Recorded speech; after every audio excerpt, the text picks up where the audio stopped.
Assalamu alaikum, guys. Welcome back to Freshly Grounded, episode 51. I'm brother Sam. To the left of me is brother Big Faze, also known as Just the Faze. On today's episode, we had the fantastic guest Abdul Hakim from Sunnah Remedies. A very insightful, very, very interesting episode, full of knowledge, full of value. I learned a lot myself. It was a big reminder myself, many things we discussed.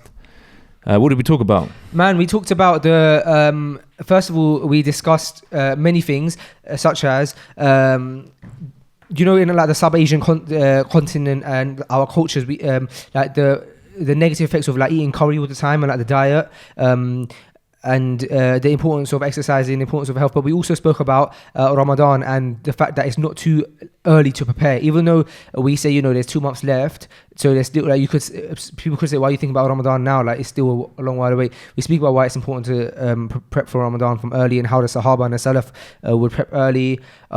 We speak about jiu-jitsu, general nutrition, Qur'an, lifestyle. Yeah, then we went into some current events. We spoke about decapitation, rubber ducks, Legoland, driving at Legoland. Yeah, this is a really good. Like it was actually really good. Alhamdulillah, I enjoyed it, man. Really interesting episode. As is always when we have Abdul Hakim. Like he's true. Like because he's not here right now, we can praise him. Honestly, guys, like he's such a beautiful brother. And me, Sam, and I both love spending time with him. And his conversations are beautiful. And when he speaks, he doesn't just speak for the sake of it. Do you know what I mean? Like there's knowledge and interesting things coming out of his mouth when he opens it. Guys, this episode is brought to you by 59. That's 50_NINE on Instagram. But more so, the Instagram is just a little window, for you to see the beautiful things that they have. And by the way, it's a beautiful Instagram feed. Allahumma barik. But the main thing, guys, is you turn up. Yeah? Guys, turn up. It's time to turn up. Yeah? Head over to 59 Stanhope Road in St Albans, Hertfordshire. Turn up there, go in. Get yourself a fresh coffee. Maybe get yourself some fresh cold pressed juices. The weather's becoming a bit nicer.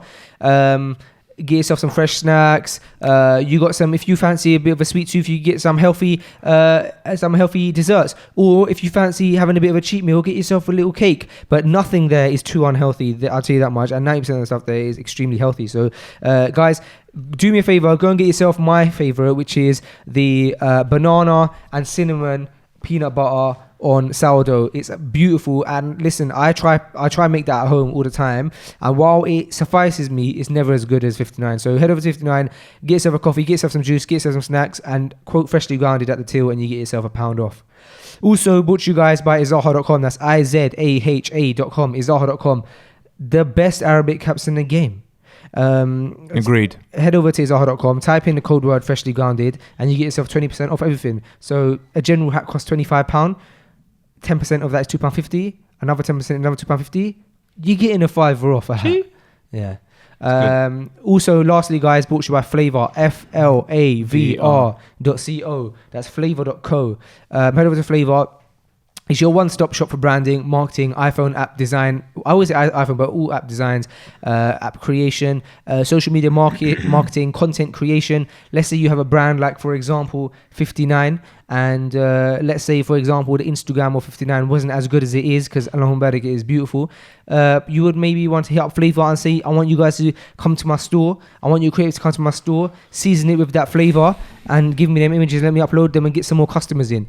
So head over to Flavor to do so. Make sure you quote Freshly Grounded if whoever you ring or email.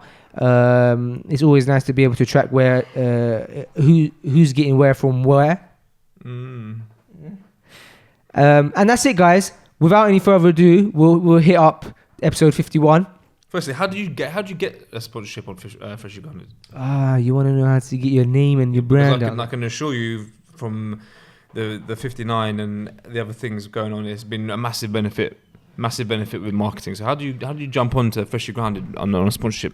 If you want to sponsor an episode of Freshly Grounded, it's very, very simple. You head over to freshlygrounded.com/partner. That's freshlygrounded.com/PARTNER. there's a couple stats there for you to look at why it's so beneficial for businesses to sponsor Freshly Grounded. Scroll down to the bottom of the page. There's a contact form. You type in your name, you type in your email, you type in your company name, and you hit us a message. Say, listen, I want to sponsor Freshly Grounded. What can I do? A member of our team will hit you up with a pricing. Bob's your uncle. We'll take it from there. Who's your aunt? We don't need to know. So yeah, hit up freshlygrounded.com/partner if you want to sponsor the episode. You can have your product on the table here. You can have your brand shouted out. You can have your special offer shouted out. Especially Ramadan is coming up, and we have our Ramadan slots open now, guys. And inshallah, we are expecting a huge spike in Ramadan. Inshallah, because we are at the end of the day, even though we say we are a general podcast, but we are two Muslim brothers. So in Ramadan, we've got our sponsorship packages already open. Our slots open. Without any further ado, let's head over into the latter part of 100 episodes now. That we've done the halfway mark of 100 episodes. Want to put it like that, yeah? Yeah, 51, episode 51, guys. Let's get into it. And welcome to Freshly Grounded, the brand new podcast by best friends Faisal and Sam. Huh? I said welcome to Freshly Grounded, After that bit. the brand new podcast And after that bit? by best friends Faisal and Sam. Really? So I went to Westfield yesterday, and for the first time in ages, because I just don't go often because I've tried to get myself to only go when I actually need to get something. Anyway, that's completely beside the point. It was Maghrib time. I went to the musalla that they have there. Yeah. Still kind of pointless, but just trying to paint the scene for you guys. Bear with me. Come out of the musalla now, and I'm putting on my shoes. Which one, Stratford or White City. White City? Yeah. What, yeah. And Bush. They've got a masjid in there. What do you mean the prayer room downstairs with the car park? Yeah. They got a really nice prayer room there. Yeah. I think some guy from the Arabs, the Gulf, he actually donated a large amount of money to actually set it up. MashaAllah. Really? May Allah reward him. Yeah, I mean, that's good. MashaAllah. It's a very nice prayer room, isn't it? Yeah. Alhamdulillah. Yeah. So then I come out and put my shoes on, and a brother stops me. He said, Faisal. And I said, Assalamu alaikum, brother, what's your name? And he said, I'm a big fan of Freshly Grounded. Love Freshly Grounded. Alhamdulillah. MashaAllah. And he goes, when are you doing your next episode, man? Or something like that. But I said, we got an episode tomorrow, man. We're shooting with Abdul Hakim. And he said, I actually went and got my hijama done from Abdul Hakim recently because I heard about him on Freshly Grounded. MashaAllah. MashaAllah. You know what I'm talking about? Who's it? Just some brother. I don't know. His name was. Forgive me because I know he's listening. That's really bad. But he's going to Umrah today. Really? Yes. Yeah. I think his name is Imtiaz. Oh, maybe I didn't ask him his name then. Oh no, I did ask him his name. That's really Imtiaz? rude.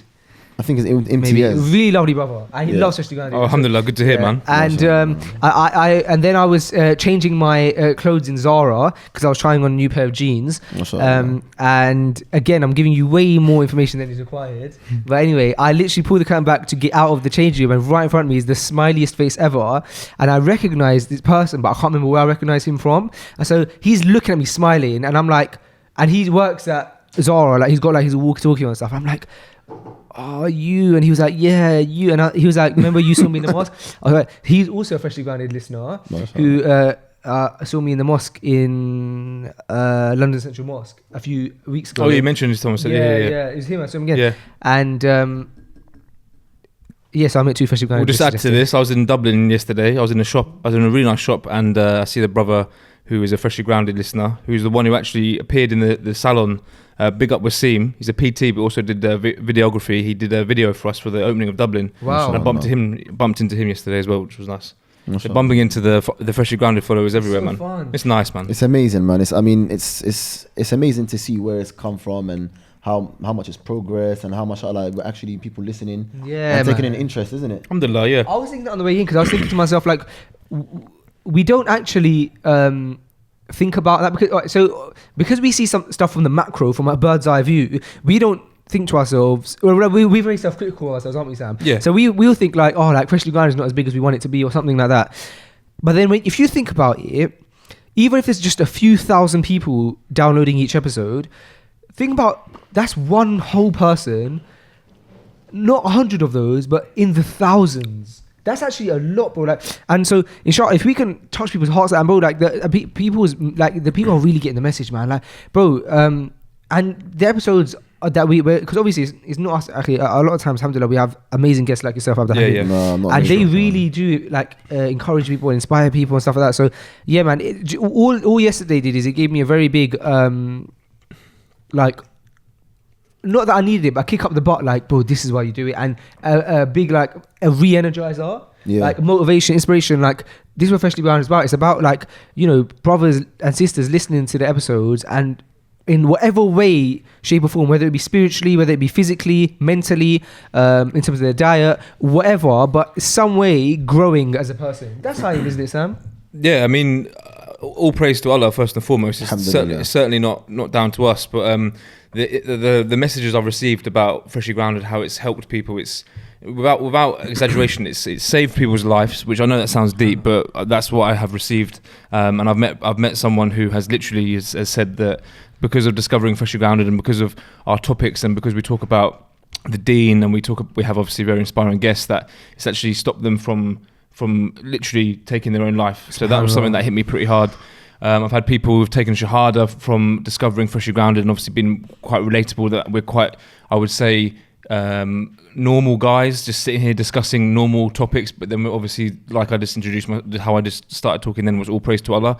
Little simple things like Alhamdulillah and giving praise to the one that created us and subtly talking about that, the dawah that comes from that and how subtle it is. We're not here talking deep on the Deen, but naturally as we talk, because we are, alhamdulillah, practicing Muslims, that certain words that come out and certain things come out of our mouths that may be an inspiration to some people, alhamdulillah. So it's good, and that's why we do it, man. That's why I come up every Thursday morning, because inshallah there's people who listen that do get some benefit from it. So all praise to God, man. May it continue, inshallah. And I think it's important that we don't belittle any action that we do. You know, and you know, as the Prophet ﷺ, he said that لا تحقرن, don't belittle any good deed that you can do. And subhanallah, sometimes we have to understand that even a smile can change somebody's day. Someone might go through a tough day. They might, you know, subhanallah, consider doing something that's going to harm them. And you're that person that, subhanallah, they meet and you smile in their face and you change, you change that feeling of loss of hope. It's true. Inside them. And, you know, sometimes we belittle a lot of the things that we do and we think, oh, you know, what's it going to do? But me personally, since doing Freshly Grounded the first time, I've met people that come to me for hijama, for cupping, for therapy, for sports therapy, and they haven't just come in for they haven't just come in for cupping. They've actually come in just to speak to us, to speak to my wife. Subhanallah, really? Wallah al-azim, I can just, you know, it is sometimes in life you really need someone to speak to you because.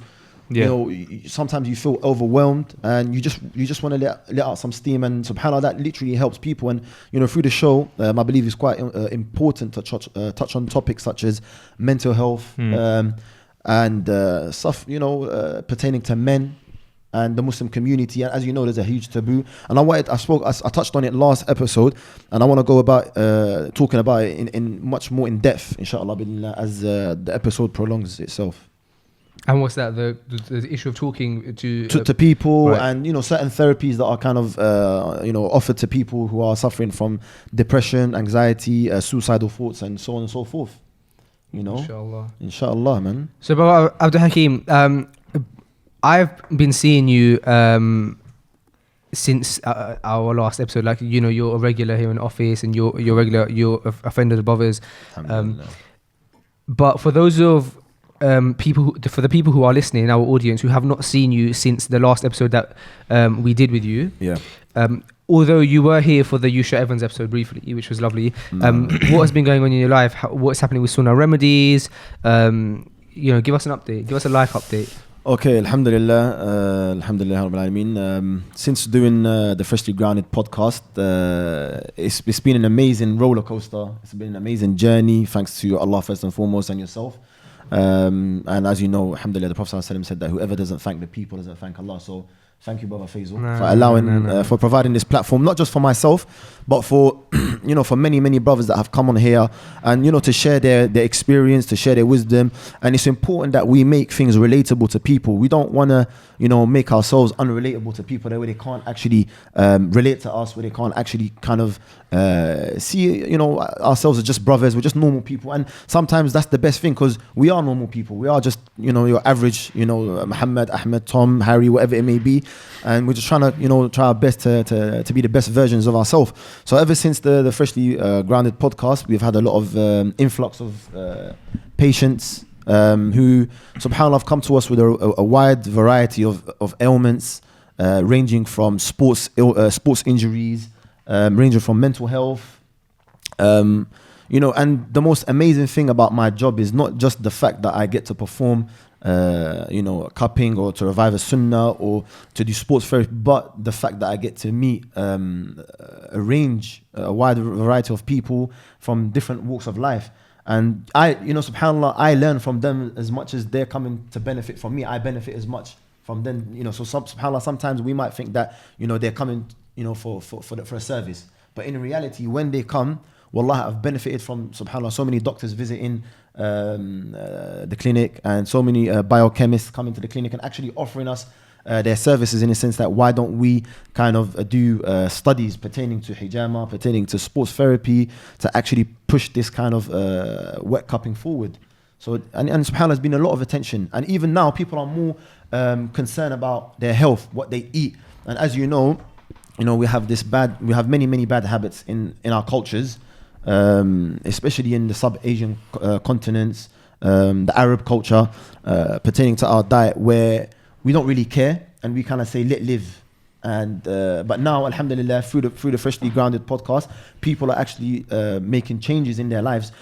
Even if it's small changes, they're on that path to making the eventual, because obviously change doesn't come overnight. And that's quite important for people not to get discouraged, because some people think that, overnight they're going to start eating healthily and they're not going to go to a packet of crisps, or maybe to your Oreos, or maybe to your cornflakes, or to your cereals. That doesn't happen. It's a work in progress. I've really noticed over the last sort of 2 years, more so over the last year, of consciousness of people talking about diet, and people talking about what you should eat and what you shouldn't eat, and people talking about being a vegetarian and being vegan and being more aware of where our meat comes from. I really have noticed a massive awareness and consciousness over the last, I'd say ultimately last year, really, really strong. Is that something both of you can relate to, that it's a little bit more of a common knowledge that more people are actually conscious of diet? Yeah, and there's a reason behind that. Why is that? Because we have to understand that the UK is the fat man of Europe. There was a study in the newspaper where the UK surprisingly was one of the countries with the most obese, the most increased rates of obesity in our country, and amongst the European friends and the European counterparts. And America is the first. Yeah. So we're behind America, and there was studies being carried out where it's an epidemic. And we're losing the war on obesity. Yeah. And I feel that, and even the report was saying, I was listening to a study where they were saying that we may actually be, the next generation may actually be the only generation where they will be outlived by their parents. SubhanAllah. And and increase how we have in our day and age, and we get many parents coming to us where their children have diabetes type 2. Yeah. How is this the case? Where in our generation, when we were growing up, our fathers and our forefathers, they were quite healthy. Even I had a patient yesterday who, he said to me, his father passed away at 109 years of age, and they married him. Obviously, his wife, may Allah have mercy on her, she passed away, and they married the father at the age of 94. And he had a child. Really? Yeah. And he was telling me his diet, which we'll discuss, inshallah. So, and even back in Morocco as well, when me and my wife go to Morocco, we go to the mountain, we see that, inshallah, maybe we can have a Freshly Grounded in Morocco. Oh, inshallah. When we go to the mountains one day. And we can actually visit the beehives, we can actually visit where they make the olive oil. And you can see, inshallah, for yourself some good ideas for 59. Yeah. Inshallah, a little YouTube video there. So, just touching on that, subscribers. You're saying about our generation now. Do you feel, is that our fault, or is that that's been put in front of us, and how this mass-produced food is is almost our only option. And like you go to the supermarket and the majority of stuff on the shelves is mass produced, full of chemicals. Even when we go to looking at the fruit and veg, that if they claim that's organic, that really isn't organic. Is it our fault? Is it our generation, or is it what's been pushed in front of us? I mean, it's a mixture of both, innit? We have to be just in it. It's quite important that we're level, we're always balanced, and I believe that it's not our fault and it's our fault, because at the end of the day, we are responsible for our actions. And I feel that it's important that, you know, as a community, as, you know, Muslims, our friends that are listening, non-Muslims, that we educate ourselves into like what we can eat. Just an example, like the other day, and subhanAllah, you're right. You know, almost all foods, when I go into the supermarket, like most of the foods contain sugar. Yeah. Like, and I'm like literally, because you know me, I try my best to be very, very conscious, you know, to cut down on sugar, because our body doesn't necessarily need artificial sugars. Yeah, of course. If you're eating fruit, you know, not too much fruit, because fruit does obviously, but there's a difference of opinion anyway. Yeah. But if you're eating fruits, you're eating dates, you don't need to get your sugar from anywhere else. Yeah. Because you're already receiving natural sugars from where you need to get them. You don't need to get them from artificial sugars. Yeah. So the other day I was walking into Tesco. It was Sainsbury's, sorry, and literally, every aisle that I went down, sugar. Everything had sugar in it. Majority of things had sugar in them. Yeah, and you know that's not our fault. That's obviously, unfortunately, there is a huge industrialization and you know of food being processed and given to us, and it's literally poison, and for us. We don't see the long-term damage. Yeah, of course. You know, example, brother Faisal yesterday, I'm gonna hot him up here. He had a packet of crisps. Yeah, they were baked, not fried. Doesn't matter, man. But just as an example, for us, we can see that. Oh, you know what? What's one packet of crisp gonna do? Yeah. Or what's one, you know, one chocolate bar gonna do? Yeah. But these kind of development. Can you beat yourself up as well, please? What did you have after I had the packet of crisps? Okay, that's a good question. Yeah, I had some ambala. Was it ambala? Yeah, he had some Pakistani, some Pakistani sweets. Yeah, but as in these things, look in terms of the ingredients, that's different. We can talk about it anyway. But in terms of like processed food, this is where we need to be careful from, innit? And I think it's important that we're not too obsessed, because they are dangerous, innit? You know, there was an article of a lady, and she became so obsessed with this like vegan stuff. Where, you know, proteins, natural protein shakes, natural powders. You have maca powder, you have spirulina, you have chlorella, you have all these amazing powders. But she became too obsessed there, where she was only having these kind of only healthy, you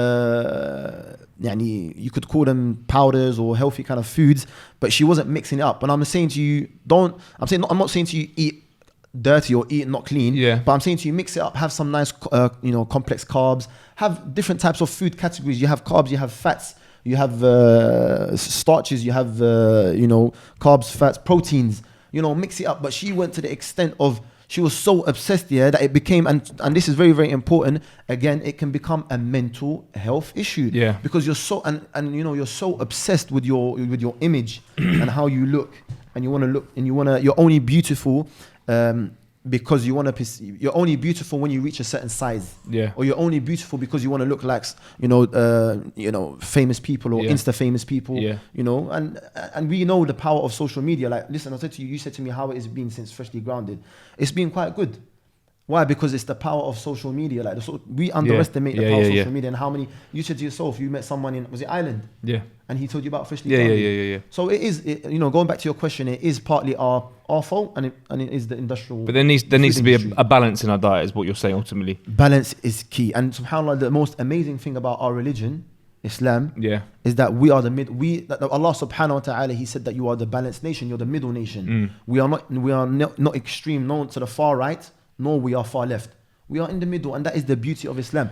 And I think, Allah subhanahu wa ta'ala talks about balance and subhanAllah being upon the middle path. And we should apply that not only to our religion, which is first and foremost the most important thing that we possess in our life, our iman, but also in our day-to-day activities. Too much of something is not good, and we know this. You know, we know this. So does that mean through your week having the odd cheat meal? And when I say cheat meal, I don't mean going crazy, going to McDonald's or whatever, but having a meal which you know isn't full of goodness. Is that something, not that you advise, but is acceptable so your mental health you're not strict? You can have the odd meal which has a bit of extra cheese and all that kind of stuff. Yeah, I mean, it's you know what is, you know, naturally you can have a cheat meal. Yeah. But the problem is not how much we eat, but what we eat. Yeah. Yeah, because you can have say for example, if you're not a vegan, you can have say for example grass-fed meat. Yeah, not too much. Not, you know, you can have a cheat week where you say for example you're having chips, but I wouldn't have fried chips. So you know, there's been studies where, you know, to say that fried chips are actually bad for your health and etc. But you know, depending on, you know, you need a cheat meal. You need a cheat meal. Yeah. Because if you don't have a cheat meal, you're gonna relapse, and there's gonna be moments where you're just gonna like basically binge. Yeah. And that's important for people to understand, that don't become too obsessive. And I told you the young lady, she became so obsessive that she became anorexic, and she was on the verge of death. Why? Because she became too obsessive in quote unquote healthy eating or clean eating. Yeah. So it's very, very important that we are balanced, and we eat at the right time, and we eat the right food. Yeah. You understand? In a nutshell, if you had to give someone advice, if they're going to do their weekly shop for their household, in a nutshell, if they're going to go to just a commercial supermarket, and without going too deep into it, what is a good weekly shop? What is the right ingredients, the right bits and pieces to grab from the supermarket for your household, for your cupboards, for your fridge? What are the kind of things that we should be looking to get? Like for myself and for my family and me and my wife here, like I can only talk about my experience, and I can only advise from my experience. When I go to shopping, and this is like, and literally you can ask my wife here, and I'm not just doing this just for, and I'll tell you what my shop includes. So when it comes to, say for example, cornflakes, I do not, but I have children. I have 3 children. Alhamdulillah, Allah subhanahu wa ta'ala has blessed me with 3 children. I do not feed my children cornflakes. I do not give my child. What about bran flakes? Nothing. Weetabix? Weetabix on the occasion. Okay. On the occasion. But and subhanAllah, every single person should know, and I'm not dictating to people, but read what is, you know, when you go home tonight or when you go home today, read behind the packet of your cornflakes, or read behind the package that you have with like Cocoa Pops, you know, them Kellogg's. You know, I'm not mentioning obviously, but I'm just saying, read it. Read what's in your food. And you'll find there's a lot of sugar, a lot of emulsifiers, a lot of food, you know, a lot of things that shouldn't be there. So what's the alternative? You have oats. Porridge. But obviously good quality porridge. Oats. I have barley. Or fruits for breakfast. Fruits are very good for breakfast. You can have olive oil, and we'll go on to speaking about the benefits of olive oil. Honey. So what I do, say for example, I have, and this is very, very nice, very tasty, and you should try it. So have a plate. And put some nice unpasteurized organic honey. And put olive oil. And have a very, very healthy bread. It can be rye bread. Something that's good quality bread, good quality flour, and have it. Wallah, and some olives. And you've probably seen from my Insta stories. Your Insta stories make me hungry in a really good way, because it looks just it's healthy, and it's nice. Food that you know that when you have it makes you feel good. And it's healthy, and it's not really, and it's really, and you can relate to it. It's not boring. for sure. And that's why on my Instagram page, I do a lot of. Obviously I put up hijama, I put up cupping, but at the same time, my duty is, or my ambition, my dream one day is to change people's perception of food. And it doesn't have to be boring. It doesn't have to be like something that is so mundane and dull. It can actually be an amazing kind of experience where you can eat healthy and you can enjoy it at the same time. So that's important. So that's for breakfast. So say for example, there'll be a lot of olive oil. There'll be a lot of olive oil, a lot of honey. I'll have fruits. Proper honey. Fruits and veg. Fruits and veg are very, very important. And are you selective where you buy your fruit and veg from?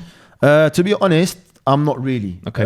As you know, even though they claim to be organic, you know the deal, innit? It's not 100% organic. So as long as it's fruit and veg, try my best. I try my best when I can to actually buy organic.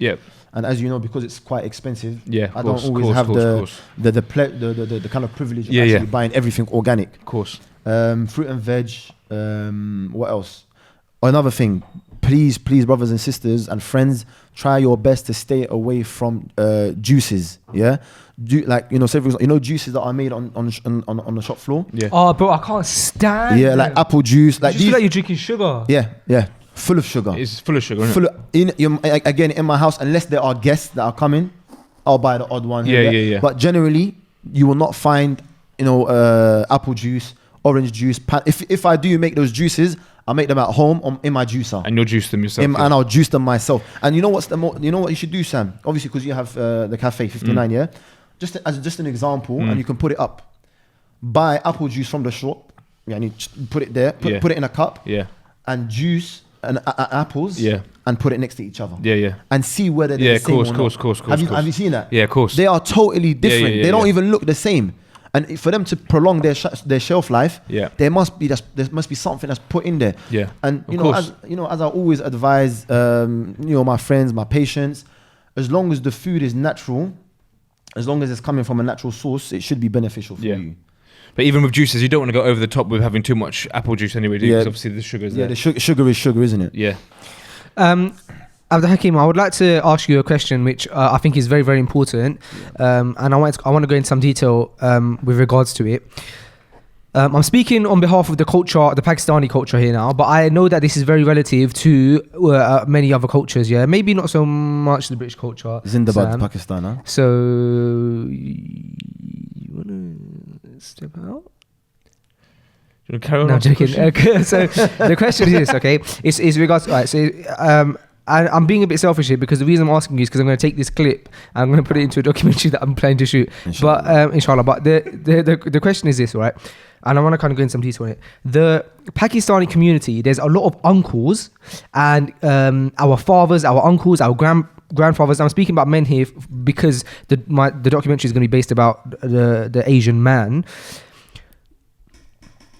who, because of their diet, they're shortening their lives. They've got a lot of, and I'm generalizing here, there's a lot of people in our culture, uncles, who have very big pot bellies, and you can tell. I'm about to call you uncle. You can tell uncle. Uncle Saab. You can tell Abdul Hakim, that there's a lot of people who you can tell by their frame that they're not naturally chubby. There's some people here that have a big belly and they're barely slim, like because there's some people who, when you look at them, you can tell that naturally perhaps they're a bit big boned, But you see, in our culture, you see a lot of people who you can tell they're very naturally skinny, got a very, very big belly. Now, I want to discuss here.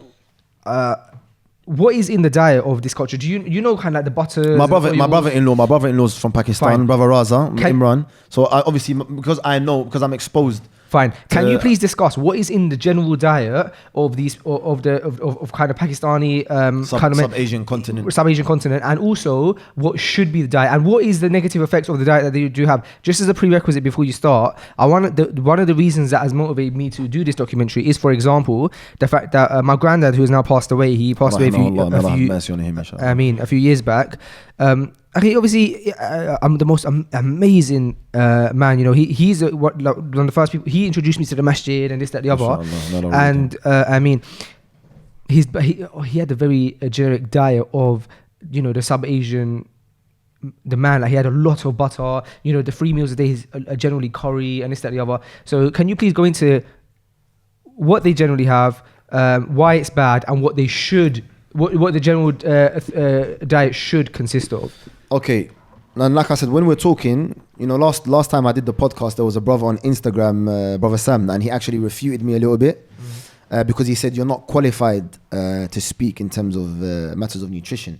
However, like I said in the beginning of that podcast, like, I'm not talking as a qualified nutritionist. I'm talking about my personal experience, and I want to talk about that later on, and why my journey to actually being health conscious and why I started Sunnah Remedies. And obviously we spoke, but I want to talk about it in depth because a lot of people after the podcast, they were kind of saying, why are you speaking about these kind of things? And to be honest, I believe you don't have to have a certificate to have an opinion. And to be honest, that's normal. This is social media, and to be honest, for those people out there that actually want to achieve something in life, if you carry on listening to the people, to the haters out there, you will not achieve anything. Why? Because there will always be that somebody that maybe because of his envious heart, or because, he's just a person that, he's used to having low standards, or he's not, whatever it may be, that you always have that person that's so negative.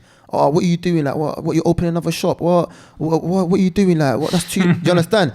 Like, they're just people that have no ambitions or high aspiration that just and subhanallah sometimes. Bro, just to clarify, you're not specifically speaking about this brother when you say no. Obviously, astaghfirullah. And to be honest, yeah, it's important that we as a Muslim community realize that there is evil eye, and even amongst Muslims, non-Muslims, what they say like stuff obviously shirk. They say touch wood. Or they believe in, and we don't, as Muslims, we don't believe in this because we believe that Allah subhanahu wa ta'ala, He's the one that protects us from evil eye, etc. But it's very, very important to protect yourself from people that are haters. We know there are so many haters out there, and subhanallah, for me, I believe that those haters, they should drive us even stronger. They should drive us to achieve even more. And it's important that when we speak, I'm speaking from an opinion, and I'm sure you don't have to have a certificate to have an opinion, do you? Sam? Of course. Do you have to have a certificate to have an opinion, brother? No. Exactly. So I think it's very, very important that, alhamdulillah, this is a podcast, and this is for those people out there. It's a nice conversation. It's something that is flowing and easy. Exactly. So please, brothers, don't take this freshly grounded or my podcast as a point of reference. It's just my experience and what I've noticed through and from when I was severely ill and from when I was bedbound, and how subhanallah, Allah subhanahu wa ta'ala helped me, and I helped myself as well, first and foremost, to actually recover from what I was going through.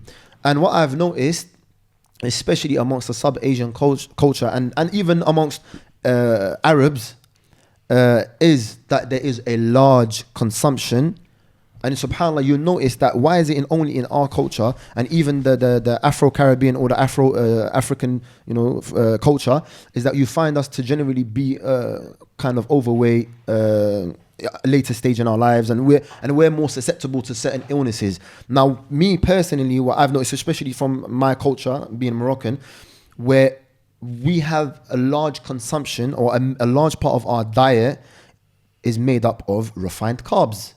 Now, a lot of people, this goes unnoticed. So the other day I was thinking to myself, like, why is it, that you have the Muslim culture, or a culture that is, certain cultures that we're more prone to gaining weight, we're more prone to having a larger stomach, we're more prone to diabetes, to high blood pressure, to cholesterol, and the list, it goes on and on and on. There must be something that is going wrong. And it actually dawned upon me that our diet is, larger parts of it are refined carbs. You have the Asian culture, rice. Habibi, why are you having a rice before you go to bed? That rice is going to turn, we have to understand that when the body digests carbs, it digests it into glucose. Yeah? So when we eat food, you have to eat, why are you eating rice in the night? Habibi, are you going to, or rotis, or paratha, or aloo paratha, or, because when I was in Saudi, I was with a few brothers from Pakistan, so they kind of taught me the lingo, aloo paratha, or like, Habibi, you're going to sleep, you don't need carbs. Or, or like, say for example, like, like carbs in the morning, carbs in the midday, carbs in for snacks, carbs for dinner. Yeah, you're going to be obese. I'm not sure if you've seen the current ad, if you've been, current ads that are going on petrol stations, bus stops, billboards, about obesity and the relation that obesity has to cancer. And you know what's so crazy? I was thinking to myself, you remember back in the days, there was so much publicity, and there's so much like, there was a huge push of advertising in terms of smoking. Smoking kills, smoking gives you cancer, smoking, etc., yeah?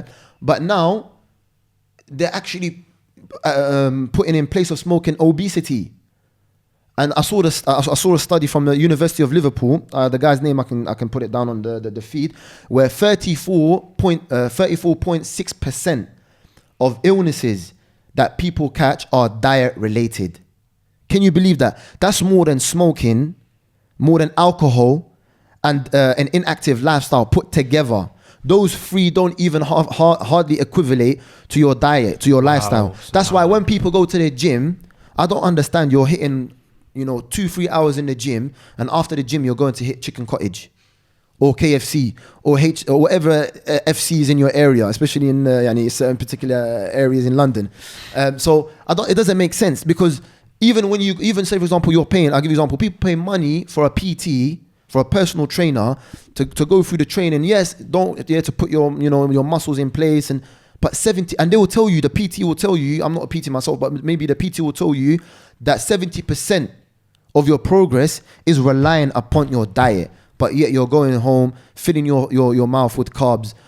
And even say, for example, curry doesn't have to be boring.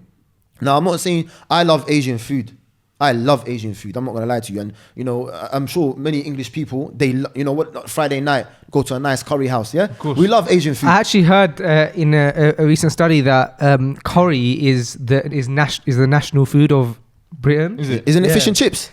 No, bro, it's changed to curry. Like people like will go out for a curry more than they would go out for fish and chips. It tells you that Believe it's nice, healthy. It's not healthy, but it's nice, tasty food, isn't So it? what's wrong with having a curry 3 times a day, breakfast, lunch, dinner, like a lot of people, like our fathers and uncles and stuff will have? What's wrong with that? We spoke about it. Too much of something is not good, and it becomes mundane, and it's just you need. So I'll give you an What's example. inside that food?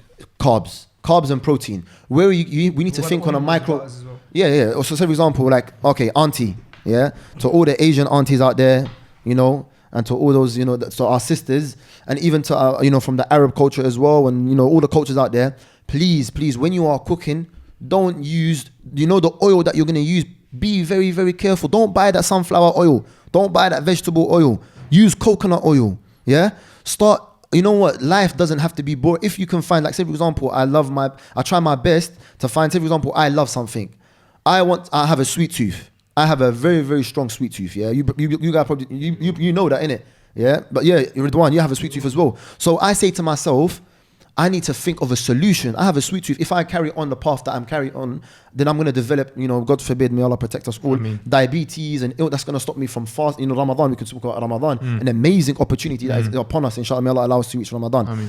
That we have to think like, what are we doing to our body? So now what I do, I have a sweet tooth, I think about an alternative. Okay, so now I have a sweet tooth, what can I introduce into my diet that's going to be healthy? And if I have it on a one-off, that will be good for me. So what I do, I have special, like dates, or say for example, I have a nice protein bar. You know, you can see brother Abu Azizi making, mashallah, he makes his protein bars. And we do something similar. You have the apricot, he mixes up with the almonds. You know, always, it's very, very important to mix nuts and like sugar stuff, or like, say for example, natural sugar is very, very important. And I'll go into about it, how the body breaks it down.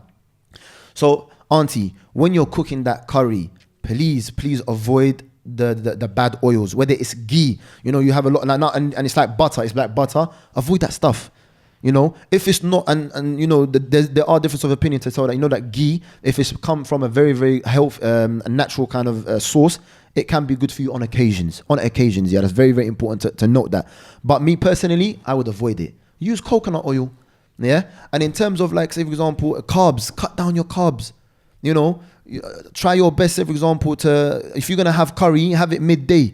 Or if you're gonna have a curry, make sure that you have a very active lifestyle. The problem nowadays is that we live a very sedentary lifestyle where we're consuming so much refined carbs, so much bread, so much rice, pasta. That's not a problem. If it's, say for example, it's better that it's not refined. Hopefully you get some brown rice, brown bread, you know, whole meal stuff, yeah? But you have to be living an active lifestyle, and we have to, and it makes sense. Calorie intake must be equal to the calorie that is burned. That's how people not. So say for example, some people, they're like, oh, how come brother you eat so much but you don't put on weight? It makes sense. It's not rocket science, Habibi. It's simple. The same amount of food that you consume, you have to exert in energy. That's the only way that you're not going to put on weight. So if you're someone that eats so much rice, and like I said to you, try your best to make a healthy version of curry. The oils, make sure that you have coconut oil. The ghee, avoid the ghee. Rice, if it's going to be rice, use brown rice. Okay. And another thing as well, if it's brown rice, make sure that there's some salad, some green stuff. Why don't, when we cook food, yeah, we think on a micronutrient level? Like we spoke about last time, if you're eating so much carbs, where are you getting your vitamins? Where are you getting your minerals? There's nothing. It's just like there's no color in there. There is no green. There's nothing in there.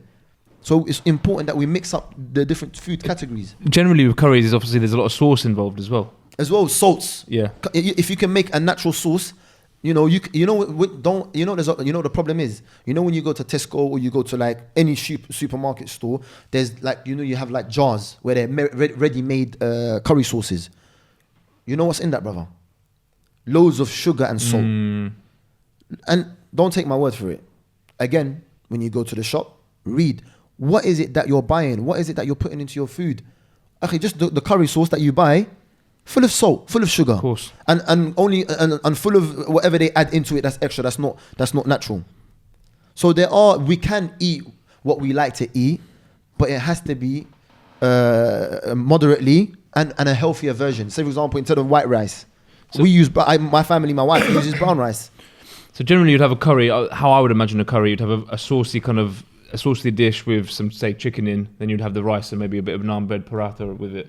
So you could almost get rid of the sauce, have the clean chicken, have a small handful of brown rice, and add some salad. Yeah, salad, vegetables, and the vegetables. Vegetables as well. So that's the problem in you know, where you're talking about the Asian culture. It's just you know, there's so much carbs. There's sugar as well. You have the ambala or whatever the sugars. It's just continuous, and a lack of activity, a lack of movement. That's another thing that we have to concentrate on. And you know, subhanAllah, my wife, yeah, and this is important. Why? Because we have mothers, we have daughters, we have wives, yeah, or wife, yeah. And it's important to realize, yeah, that, yeah, one wife, alhamdulillah. So it's important to realize, yeah, that, you know, my wife, a lot of sisters come to her, a lot of females come to her, especially from like the sub-Asian continent. And like, you know, mothers don't look after themselves. You know, subhanAllah, it's a blessing, you know. The mother is the biggest blessing that we'll probably, one of the biggest blessings that we'll have in our life, innit? And agreed. You know, your mum, she always cares about, and our mothers, they will literally give her their eye.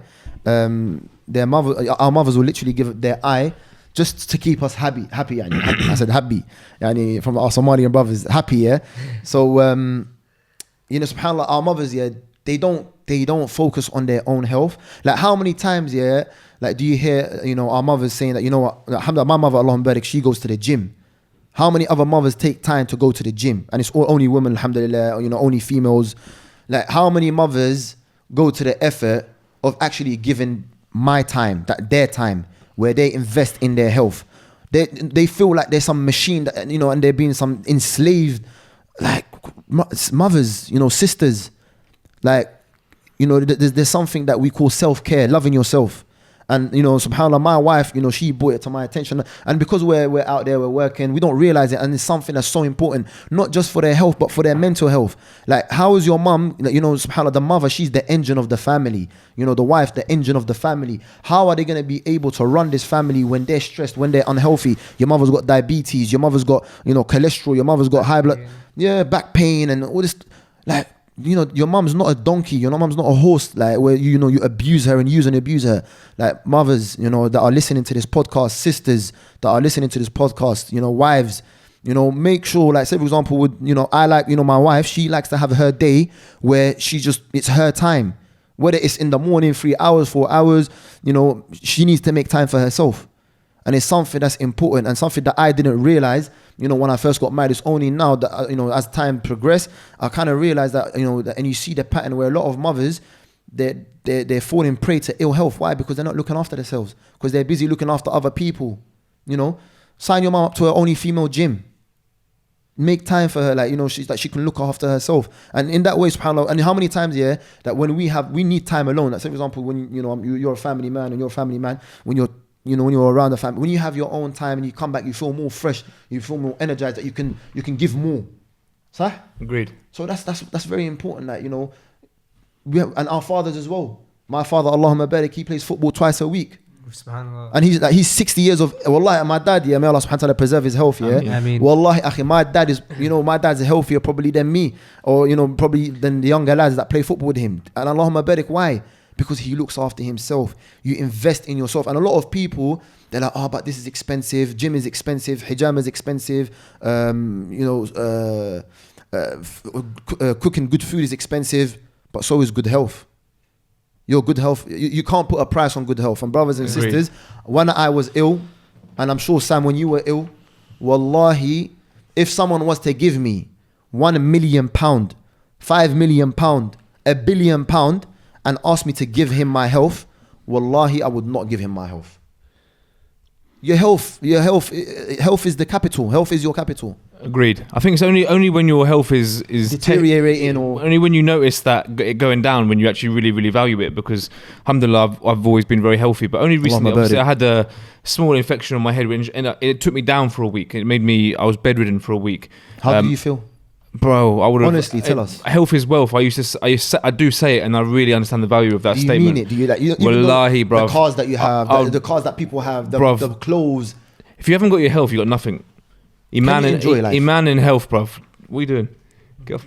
Iman in health, bruv. Trust me. Faisal was feeling a bit frisky today, mashallah. Man's putting my tongue out, bruv.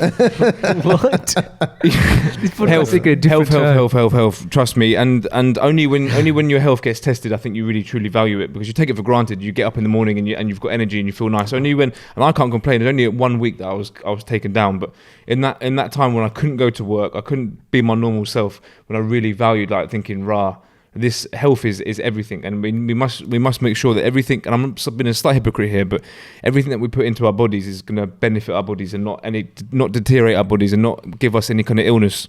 But I feel only when you kind of your health gets tested is the only time when you can really, really appreciate it. Brother Faisal, what about yourself? What's your on take on your health and? I mean, my opinion of health and my the way I actually live are probably two different things. So I can completely agree on an objective level of about having better health, about being careful of what you put in your body.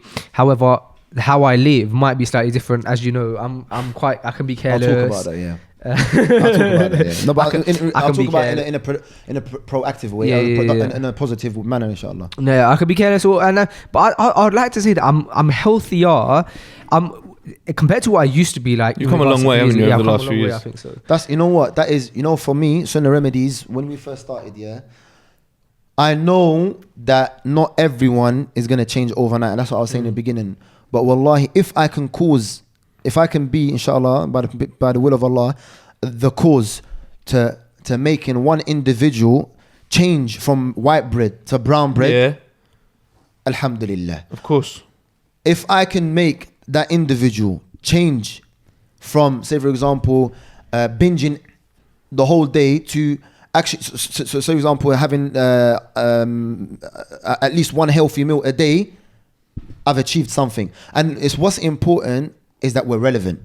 I know not everyone's going to be like, myself or Brother Sam or Bo Azizi, that, that's going to be so extreme, and everyone's going to bang out chia seeds, everyone's going to know about maca powder, everyone's going to know about spirulina, everyone's going to know about chlorella, everyone's going to know about tonka ali, all these herbs and all these, the kernels and almonds and, these things. But that comes through education and learning.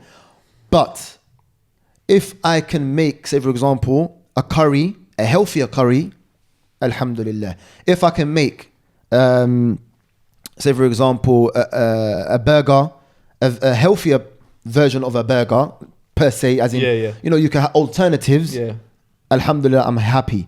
If I can make the person change from consuming loads of chips to consuming baked sweet potatoes, with nice peri salt or a nice, flavoring, alhamdulillah. Because we have to be realistic. Not everyone's going to make a 360 change. It's through these steps that we make these changes. And over many, many years, then people change. It's the lesser of two evils, isn't it? Yeah, it's always, the less damage, isn't it? Less collateral damage, like they say, innit?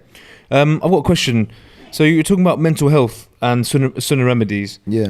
Is that something that naturally happens after, say, you're offering hijama and it would come up as a conversation, or is it something that you can actually book in for, or how does mental health and even spiritual health come into play with Sunnah Remedies? Wallahi, to be honest, we're not really like someone that, or Sunnah Remedies is there for people when they come to us, like to talk about their problems and to confide in, because sometimes it's more easier speaking to a stranger than speaking to someone you know. Yeah. Do you understand? And subhanallah, I'll give you an example, yeah. Like, how in our community there's a lot of this ruqya stuff. Yeah. Yeah, which obviously we don't deny. There is such a thing as, the majority of the scholars, there is such a thing of jinn possession. And I don't want to go into it too much as it's not my field.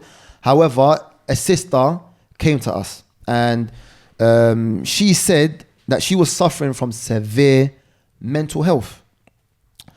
And subhanallah, like, she went to Iraqi, they done the ruqya, benefited a little bit, but not everyone, like a lot of the Muslim community think that if you have a mental health, you automatically got jinn, or you automatically got some sort of possession. Brothers and sisters, please, let's not be naive, Not everything is ruqya. And subhanAllah, unfortunately, this ruqya thing has become, it's allowed people to lose their iman and to lose their reliance on Allah subhanahu wa ta'ala, and to actually their belief being affected. Why? Because unless they go to a raqi and the raqi explains to them that, you know, the cure is not in our hand, it's in Allah subhanahu wa ta'ala's hand, you know. And when we do ruqya, we are just a cause, because it's very, very difficult. Tim, in one of Tim Humble's lectures, well, obviously he specializes in ruqya. He did a lecture about ruqya itself, or magic. And at the beginning of his lecture, he added a prerequisite, and he said, or a preamble. And what he said is, before I speak about what I speak about in this lecture, it's very important to know that there are a lot of times, just as you said, where when we have an issue, we immediately assume that it's like jinn possession and stuff like that. And he said that a lot of the times it is not. And so the reason I thought that was important is because he specializes in ruqya, and he said the same point. Tim Humble's very good, mashallah. May Allah preserve him. And also, you know what as well, the sister, she said that she found CBT, cognitive behavioral therapy, this is something very, very important that you lot can share with your family. She found it more beneficial than ruqya because she had mental health. And subhanAllah, listen to this, it's amazing. The cognitive behavioral therapy, what it does, it changes your perception of things. As Muslims, what do we do? Like every time you wake up, what's the first thing that you say when you wake up? What's the first dua? Alhamdulillah alladhi ahyana ba'dama amatana. That all praise be to Allah. Obviously, this is a translation, a loose translation, who has given us life after you were dead. So when we wake up, we're automatically being thankful. So what does cognitive behavioral therapy do? It makes you, and this is what the sister was saying. The sister was saying that every time I wake up, my therapist, he tells me that every time I wake up early, and he tells me, subhanAllah, I wake up early in the morning. And what do we wake up as Muslims? We wake up for Fajr. And there's a doctor in Morocco, he said, Wallahi, every person, and Saudi, another doctor in Saudi, every person that wakes up for Fajr and he does his adhkar, this person, you'll find it very hard to get depression and anxiety. Because the first thing that you do, you're thankful about the things that you have. And this is, and we as a Muslim community, we need to start propagating this to our community. We need to start being, you know, someone or a community that focus on the mental health of people and actually getting their mental health up to scratch and seeing the positive things in life. And another thing that causes this huge mental illness is social media. Because you start comparing your life to other people's so-called perceived life that they're putting out there, but in reality their life is not even like that. You know that video that you seen that's full of Lamborghinis and Ferraris, those cars are probably rented for that video shot. Of course. Like it doesn't make sense that people are, you know, living a lie, and the other people that are seeing that lie, they're getting depressed. Oh, why can't I have a car like that? Or why can't I have a business that's successful?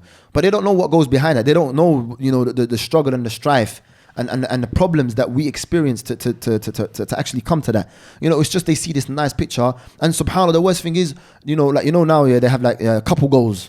They probably see a couple and couple goals, or like bay goals, like what's this like? Friendship goals, innit? You don't know, like, you know, that it's a facade, it's a mirage. Of course. It's not real life. Social media is not real life.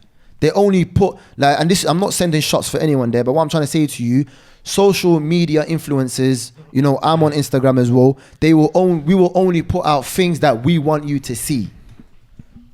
You know, and subhanAllah, now, like before, people want to be doctors, people want to be engineers. Now everyone wants to be a social influencer, or everyone like wants to.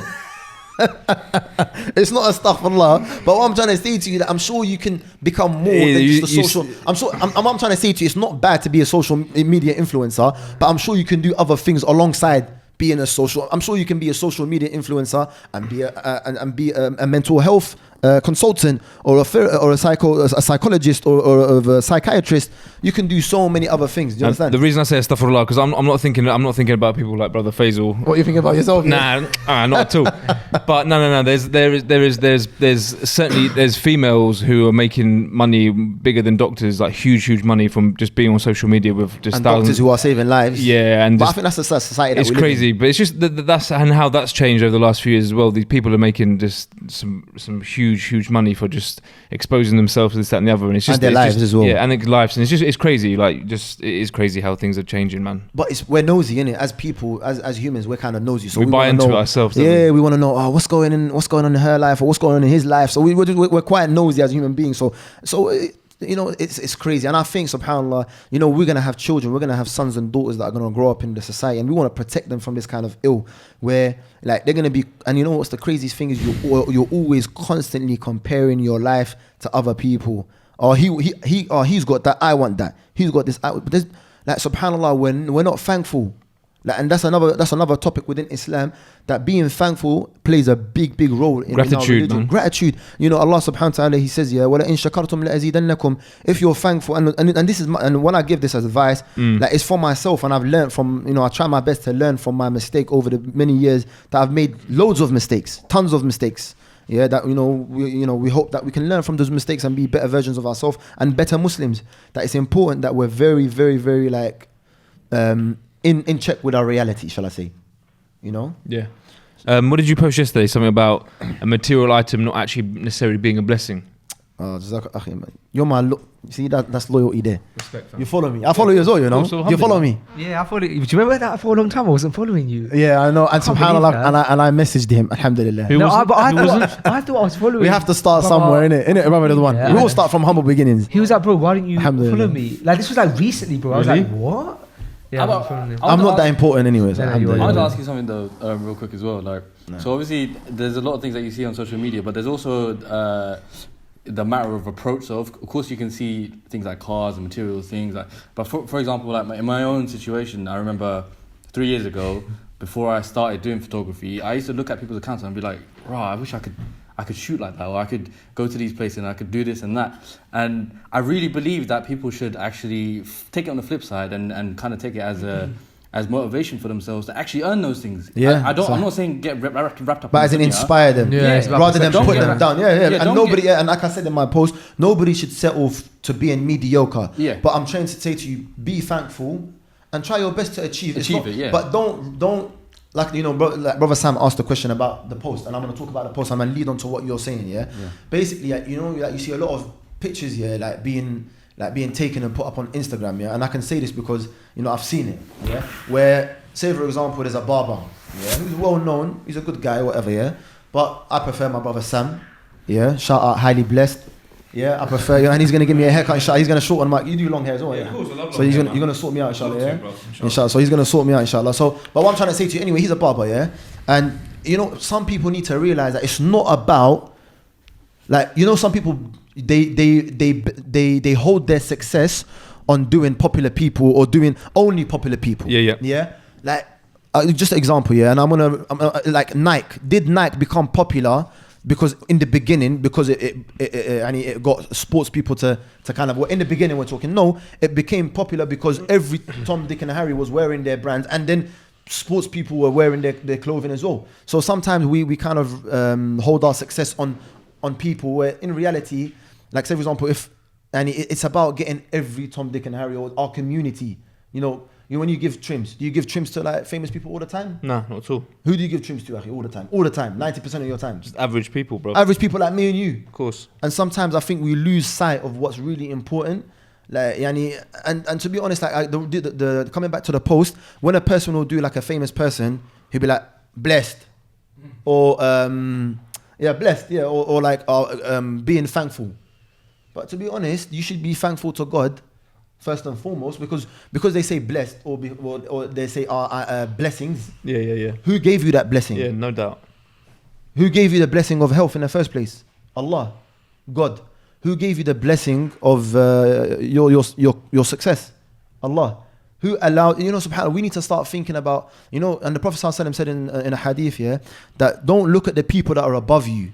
Look at the people that are below you. Like, wallah, and to be honest, I think it's important that we look at the flip side, because we always look at people that are more than us. But subhanAllah, did you know that, there's people out there that have nothing to eat except for grass? SubhanAllah. Wallahi, like in Syria, example, in Syria, they only eat grass. Habibi, we're eating like kings. Or like, say for example, in Africa, you lot are going to go to Gambia soon, isn't it? Inshallah. In Gambia, when you go to Gambia, honestly, brother Sam and Faisal, when you're in Gambia, don't you feel that you're so spoiled? Yeah, subhanAllah. Like tell us when you go to Gambia, what do you and you see the blessings that Allah has given you here? Guilty. What you feel guilty? Yeah. Why do you feel guilty? What do you see that makes you feel guilty, brother Sam? For complaining, innit?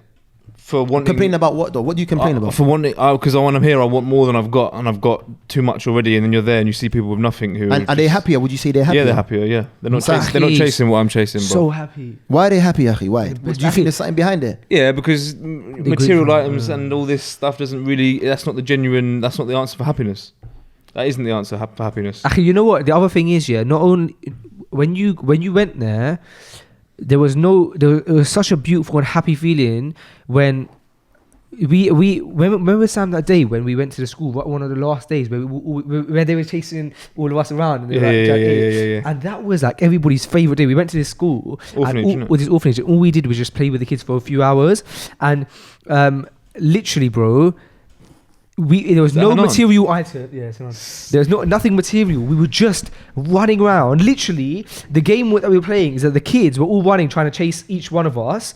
And then when they attacked us, we were trying to get them to chase someone else. So like they were chasing Sam, then they were chasing me. And Akhi, the most fun I've ever had. Yeah, no doubt. Akhi, when we had to leave, it was so sad because we were like, we could just stay here and play all day. And all we were doing, Akhi, is it cost no money. We were just playing, and they had the best time. The kids, innit? Mm-hmm. And subhanAllah, moments like those are blessings, you know what I'm saying? No doubt. And don't you think, like, and I said in my post here, the people that possess these like materialistic things, like these sports cars, fame, status, money, they're the most depressed people. They're the most paranoid people. Why? Because you start thinking, like, trust me, I've met people like this, like these, people that have, to us, they've made it. To me, he's like, wow, I want to be like that. He's got money, he's got fame, he's got cars, he's living such an easy life. He's successful, he's kind of quote unquote made it.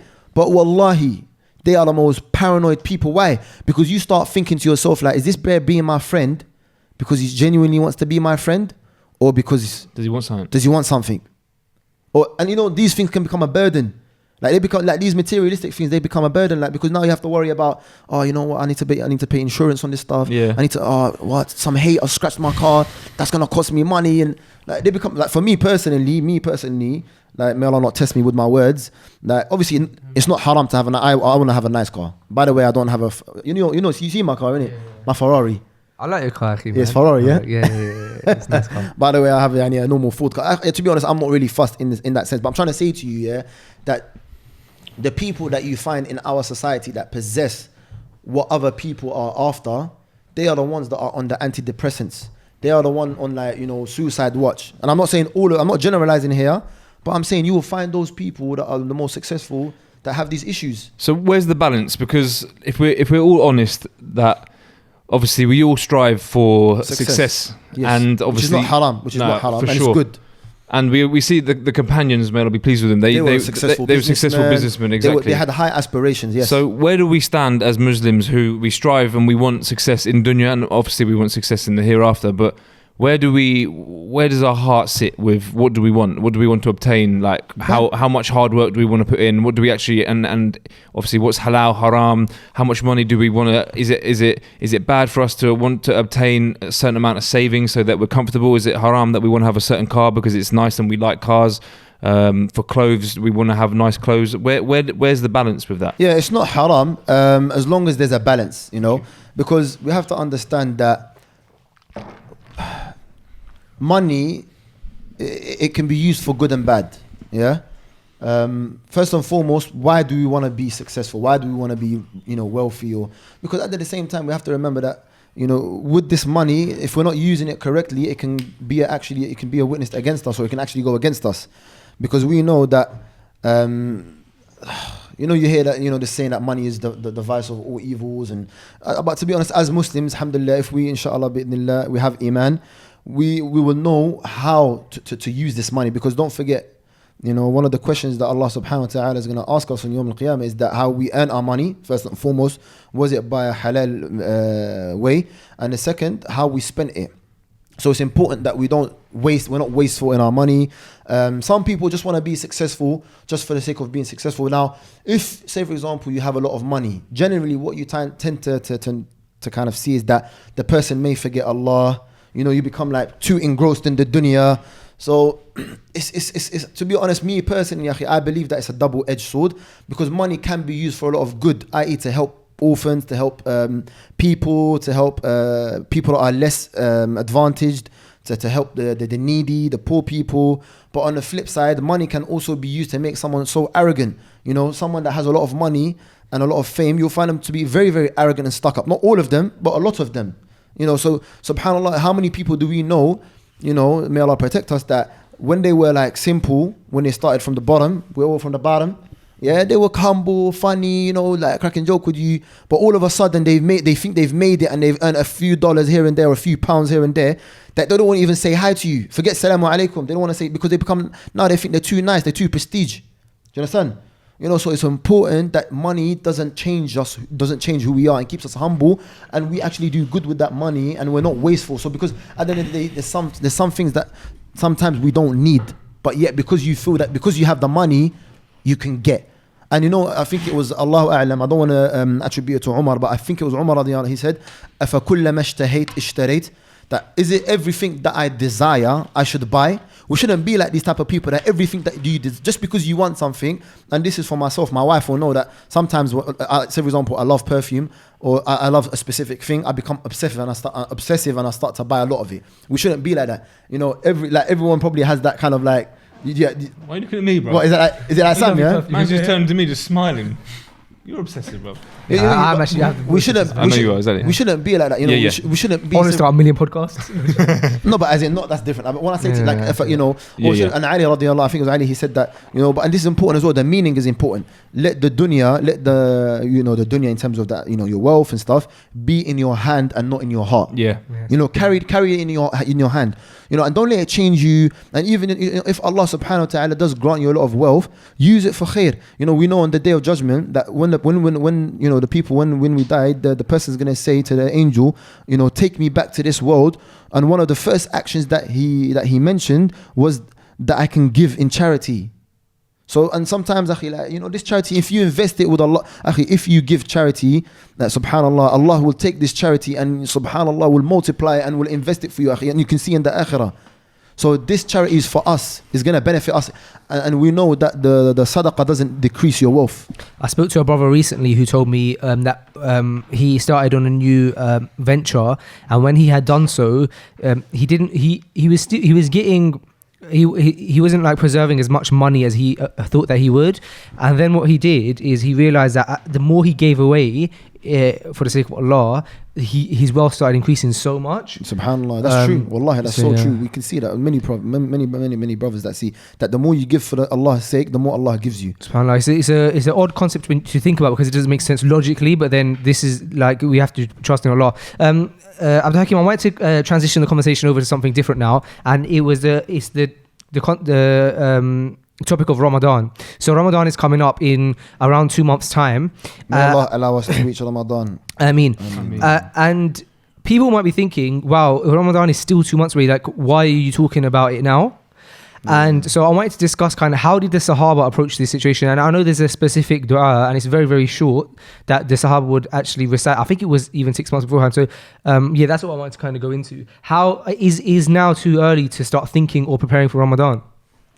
No, not really. In terms, obviously, I'm not no sheikh or a student of knowledge, but yeah, the way I asked that question was like, give us a fatwa. I meant like, but as in like advice for myself, like what I would give advice for myself, and obviously Ramadan is a good opportunity to become healthier. But I'm going to talk about that. But in terms of like, you know, first and foremost, may Allah ballighna Ramadan. May Allah subhanahu wa ta'ala allow us to reach Ramadan.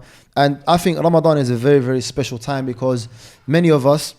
What was that dua? Did you say Allahumma ballighna Ramadan? Allahumma ballighna Ramadan. Oh Allah, allow us to reach Ramadan. And if I'm not mistaken, that's the dua that the Sahaba would make. Yes. But in terms of months in advance. Didn't they prep 6 months before? Yes, so yeah, the Salaf al-Salih and the Sahaba, you would find them, particularly the Salaf al-Salih, they would prepare 6 months before Ramadan.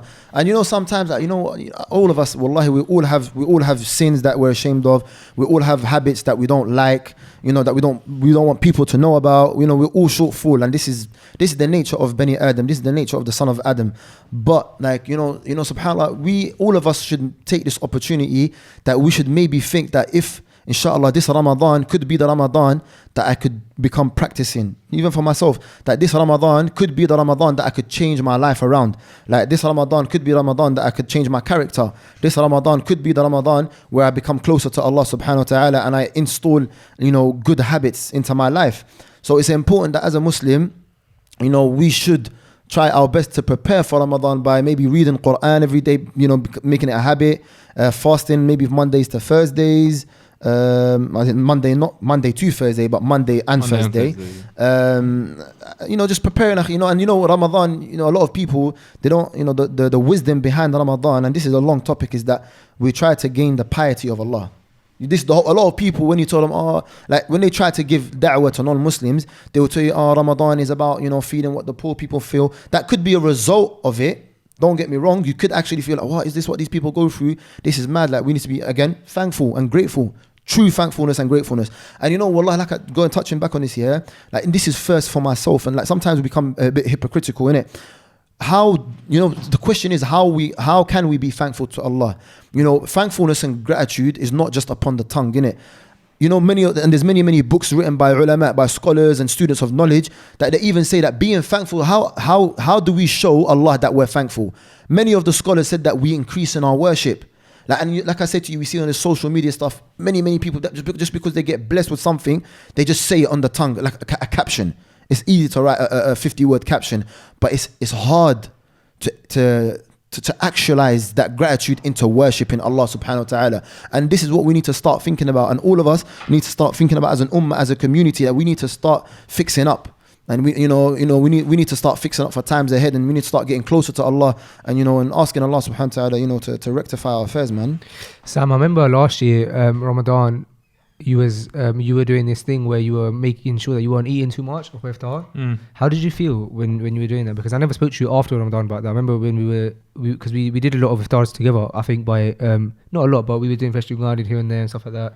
How did that make you feel? Yeah, it felt good. Yeah, it felt good, man. I think because my first Ramadan I ever did, I ate so much when it came to breaking fast. And you put on weight, innit? Yeah, put on weight and going to Tarawih feeling just terrible. Sick. And no khushu', exactly. No concentration in the salah, nothing. Almost stand there trying to not being sick rather than actually enjoy where I was. So kind of just having from the small amount of experience from the Ramadans I've had, of just trying to being a bit more sensible with what I'm going to break my fast with, how much I'm going to have, and what to eat again for suhoor as well. But it felt good, man. Ramadan for me, bruv, obviously it's testing and it's tough in the sense that there's long summer days and you can't eat and drink, and it is testing. But every single time it ends, I find it very, very sad, and it's always emotional, isn't it, man? Very emotional, man. And it's always something I look forward to. When you're in it, it's testing, and you're thinking, right, this is tough, but it's definitely something that I look forward to, and the fact that it's coming up is something I look forward to. Most importantly, because it's just a chance to get closer to Allah again. Yeah, and to gain piety. Gain piety. And that's the purpose that I was saying to you. Of course. Because a lot of people, they think, Ramadan is for this reason, for that reason. No, Allah told us that Ramadan is there so that we can try our best to gain taqwa. And you do have that. You instantly you're fasting. You can't do this. You can't do that. Yeah, and you're just thinking about Allah the whole time. And the consequences of that is good, because you don't. For instance, you got a spare hour rather than just sitting on Instagram wasting time. And obviously we fall into this, but it's more like, okay, let me go through a surah, or let me learn a bit of get a bit more knowledge or whatever. Because we also know that any good deed is multiplied as well. So it's a good time. It's like a treasure chest. Yeah. Bang it open and you just take as much as you want, because it's a good time to. We're so weak throughout the year. When Allah makes it so easy for us to gain reward, it's foolishness to not trying to sort of obtain as much as you can, because He makes it easy for us. You do one thing and it's multiplied. So you chuck £1 into a charity box during Ramadan. It's multiplied. And times. It's like if we were looking at it as a businessman, it's the best time to invest is in that month of Ramadan, because it's the market's hot, and whatever you invest, you're going to get back multiples. So, and even one sheikh compared it to, say for example, a lot of people don't realize what they're missing out on. And he said that, imagine if I was to tell every single one of you guys that I'm going to open the Bank of England for 2 hours. That 2 hours, you can run in and you can take gold, money, and it's free, and it's not illegal. So just for that 2 hours, help yourself, yeah. What would you do? How would you? But this is our akhirah. Say for example, you said about that money, don't let the dunya destroy your hereafter, innit? Because we all fall guilty of it, innit? Sometimes, because as human beings, we only look at what's now and what's then and there, innit? And we all fall short of that, innit? But it's about your akhirah, that you're going to spend eternity, you know, there, innit? Yeah, ultimately. But it's crazy because speaking for myself first and foremost, it's not that you wake up and you're thinking, well, what am I going to do today to achieve whatever for dunya, and you often forget that this is really almost irrelevant, this life. And it's how it's in our nature though. We're unless you're constantly studying and reminding yourself, it's in our nature just to kind of strive so much for dunya, and realistically you're wasting time if you're not preparing for your death. You're wasting time. Faisal, you're a bit quiet today, man. What's up? No, I'm listening. You got two people talking a lot, and he's speak to us, back. man. I'm used to Faisal talking, mashallah. Same here, man. It's quite nice to hear. Come on, Faisal. Speak to us, brother. Speak to us, man. Come on. What's on your mind, bro? No, I'm listening, man. Tell us what's on your mind, Habibi. There's nothing on my mind. I'm listening. I'm being a good podcast. You are, yeah. But what do you think, like, say for example, about Ramadan, and what do you feel, inshallah, maybe Yeah, I think that from a less like knowledge based point of view, more from like a experience point of view, I think that I was thinking about making a video closer to Ramadan about prepping for Ramadan, but like I said, from the perspective of somebody, not from a knowledge perspective, because first of all, there are loads of videos that exist with regards to how to prepare for Ramadan from a person who is a student of knowledge, and second of all, I don't have the knowledge to like make that kind of video. But the kind of video I wanted to make was a video which is like talking about stuff like little tips and tricks for Ramadan that I think are practical, practical stuff. So like for example, we know Ramadan is in 2 months time, yeah, and at the end of Ramadan is Eid, yeah, and I think that as Muslims we should celebrate Eid so highly, because we should make our families feel like, for example, subhanAllah, like Eid is such a big celebration. The kids as well, the kids. Exactly. And if we were to, I'll be honest, actually, if I was to really do Eid how I want to do Eid, especially because I don't celebrate birthdays and anniversaries throughout the year, so I want my family to feel really, really like, subhanAllah, Faisal's like gone all out for us. If I want to do Eid how I want to do it, I want to spend money in it. Like for Eid, it's like, so one of the tips I want to give in the video is for start getting things early and like thinking to yourself. So I wrote a list of all the people that I want to buy gifts for, and I want to buy them good gifts. So if I see something now in the supermarket, I'll get it now, and then like keep it on me till Eid. That way I'm not spending loads of money right at the end, or borrowing money, or like I've done in the past, just not had the money to get the things I want to get, and then I have to end up almost like being like, Eid's a big time, and I wanted to get you guys gifts. But here's a card. Here's a Eid card. So one of my tips and the thing that I've been thinking about a lot recently is, so that I can do really big Eid, really now already start looking, like just have my eye open for like, that would be nice for my nephew, and then get it now while I have maybe a bit of money on me now to get that, and then maybe down the line closer to the end of Ramadan, two things: A, I might have less money because I'm buying so many gifts for everybody, and B, I don't have to take away that time from my ibadah, because obviously, as we know, the last 10 nights of Ramadan are very important. So that's one thing that was on my mind recently. Yeah. Another idea is stuff like start now prepping for Ramadan in regards to your planning your days. So for example, how am I going to, like, thinking to yourself, look, how can I make the most of it? Like, for example, one thing that I probably thought about, or that I've done in the past, is even though we read Taraweeh, it's kind of, you do it because of a habit. And because it's Ramadan, so I should pray Taraweeh. But I want to pray Taraweeh this year, like, and think to myself, I'm actually doing ibadah. I'm up all night praying, and this is one of the biggest acts of worship you could do, is to pray in the night time when people are sleeping, innit? So like, and then get myself in the habit of then praying in the night time, even if it's just 2 rakat throughout the year as well, stuff like that. So like planning your day, not sleeping too much, not like, even when you're fasting, when you're trying to kill time, maybe like try and do stuff like read Qur'an, memorize. What would you be your ideal kind of routine for Ramadan? I'll tell you mine after. Yeah. Okay, so my ideal routine would be, for example, so I wake up like wake up for Fajr, have suhoor, or before Fajr, obviously. Yeah, so let's take it from Maghrib then. So like you pray Maghrib, and then have a bit of food, because there's only a small gap between Maghrib and Isha. So then you go to the masjid for Isha as well. And then you got Isha, then you got Taraweeh. So you're going to be in the masjid the whole time. And then inshallah, you might as well have your break, because in the summer it's short night. So you could even have your break in the masjid and then just stay there for Fajr as well. This is ideal. And then after Fajr you would sleep, or maybe get a nap between Taraweeh and Fajr if there was time. But generally after Fajr, sleep for a few hours, and And then, but not for so long that I wake up and like half my day is gone. Do you know what I mean? So like wake up, after a few hours, and then focus on trying to. If it's a day where I'm not working, focus on trying to get about it in like reading Qur'an, maybe memorizing, maybe partition my day, because you know what? Sometimes there's acts of worship that like you're feeling more than others at the time. Do you know what I mean? Not in a way where obviously we should be like do all that, but sometimes you feel like reading, but then sometimes you feel like just listening. You chilling back and listen to a lecture. But do you know what I mean? Sometimes you feel, or sometimes you don't feel like listening to a lecture, but you feel like listening to some Qur'an. Do you know what I mean? So figuring out what to do at what times, like maybe to right towards the end of my fast, it's going to be very hard for me to listen to a lecture, because I'm going to be at that point, I'm going to be very hungry. I'm going to be thinking about food a lot. So I won't be able to concentrate on a lecture as much. So maybe at that point, do something that I find easier, which I, for example, might find it easier to read or to go over the tajweed, like of the surahs that I do know. Stuff like that. That stuff is maybe a bit lighter. So maybe those kind of things, and then obviously Maghrib again. What about yourself? Yeah, Sam. Ideal routine. Like, say for example, like, what would you ideally like? What would you kind of? It would be. I'll most likely be working during the day. I'll go and spend some time with my family, have breakfast together. Then I would then go to the masjid, pray Isha, Tarawih. Then I'll probably go for some dinner, and have some food with some brothers. Then pray Fajr. Then go home. Then sleep until a reasonable time, sort of maybe 9-10 o'clock, and get up and then combine my day with ibadah and work and just general bits and pieces. That's my average Ramadan.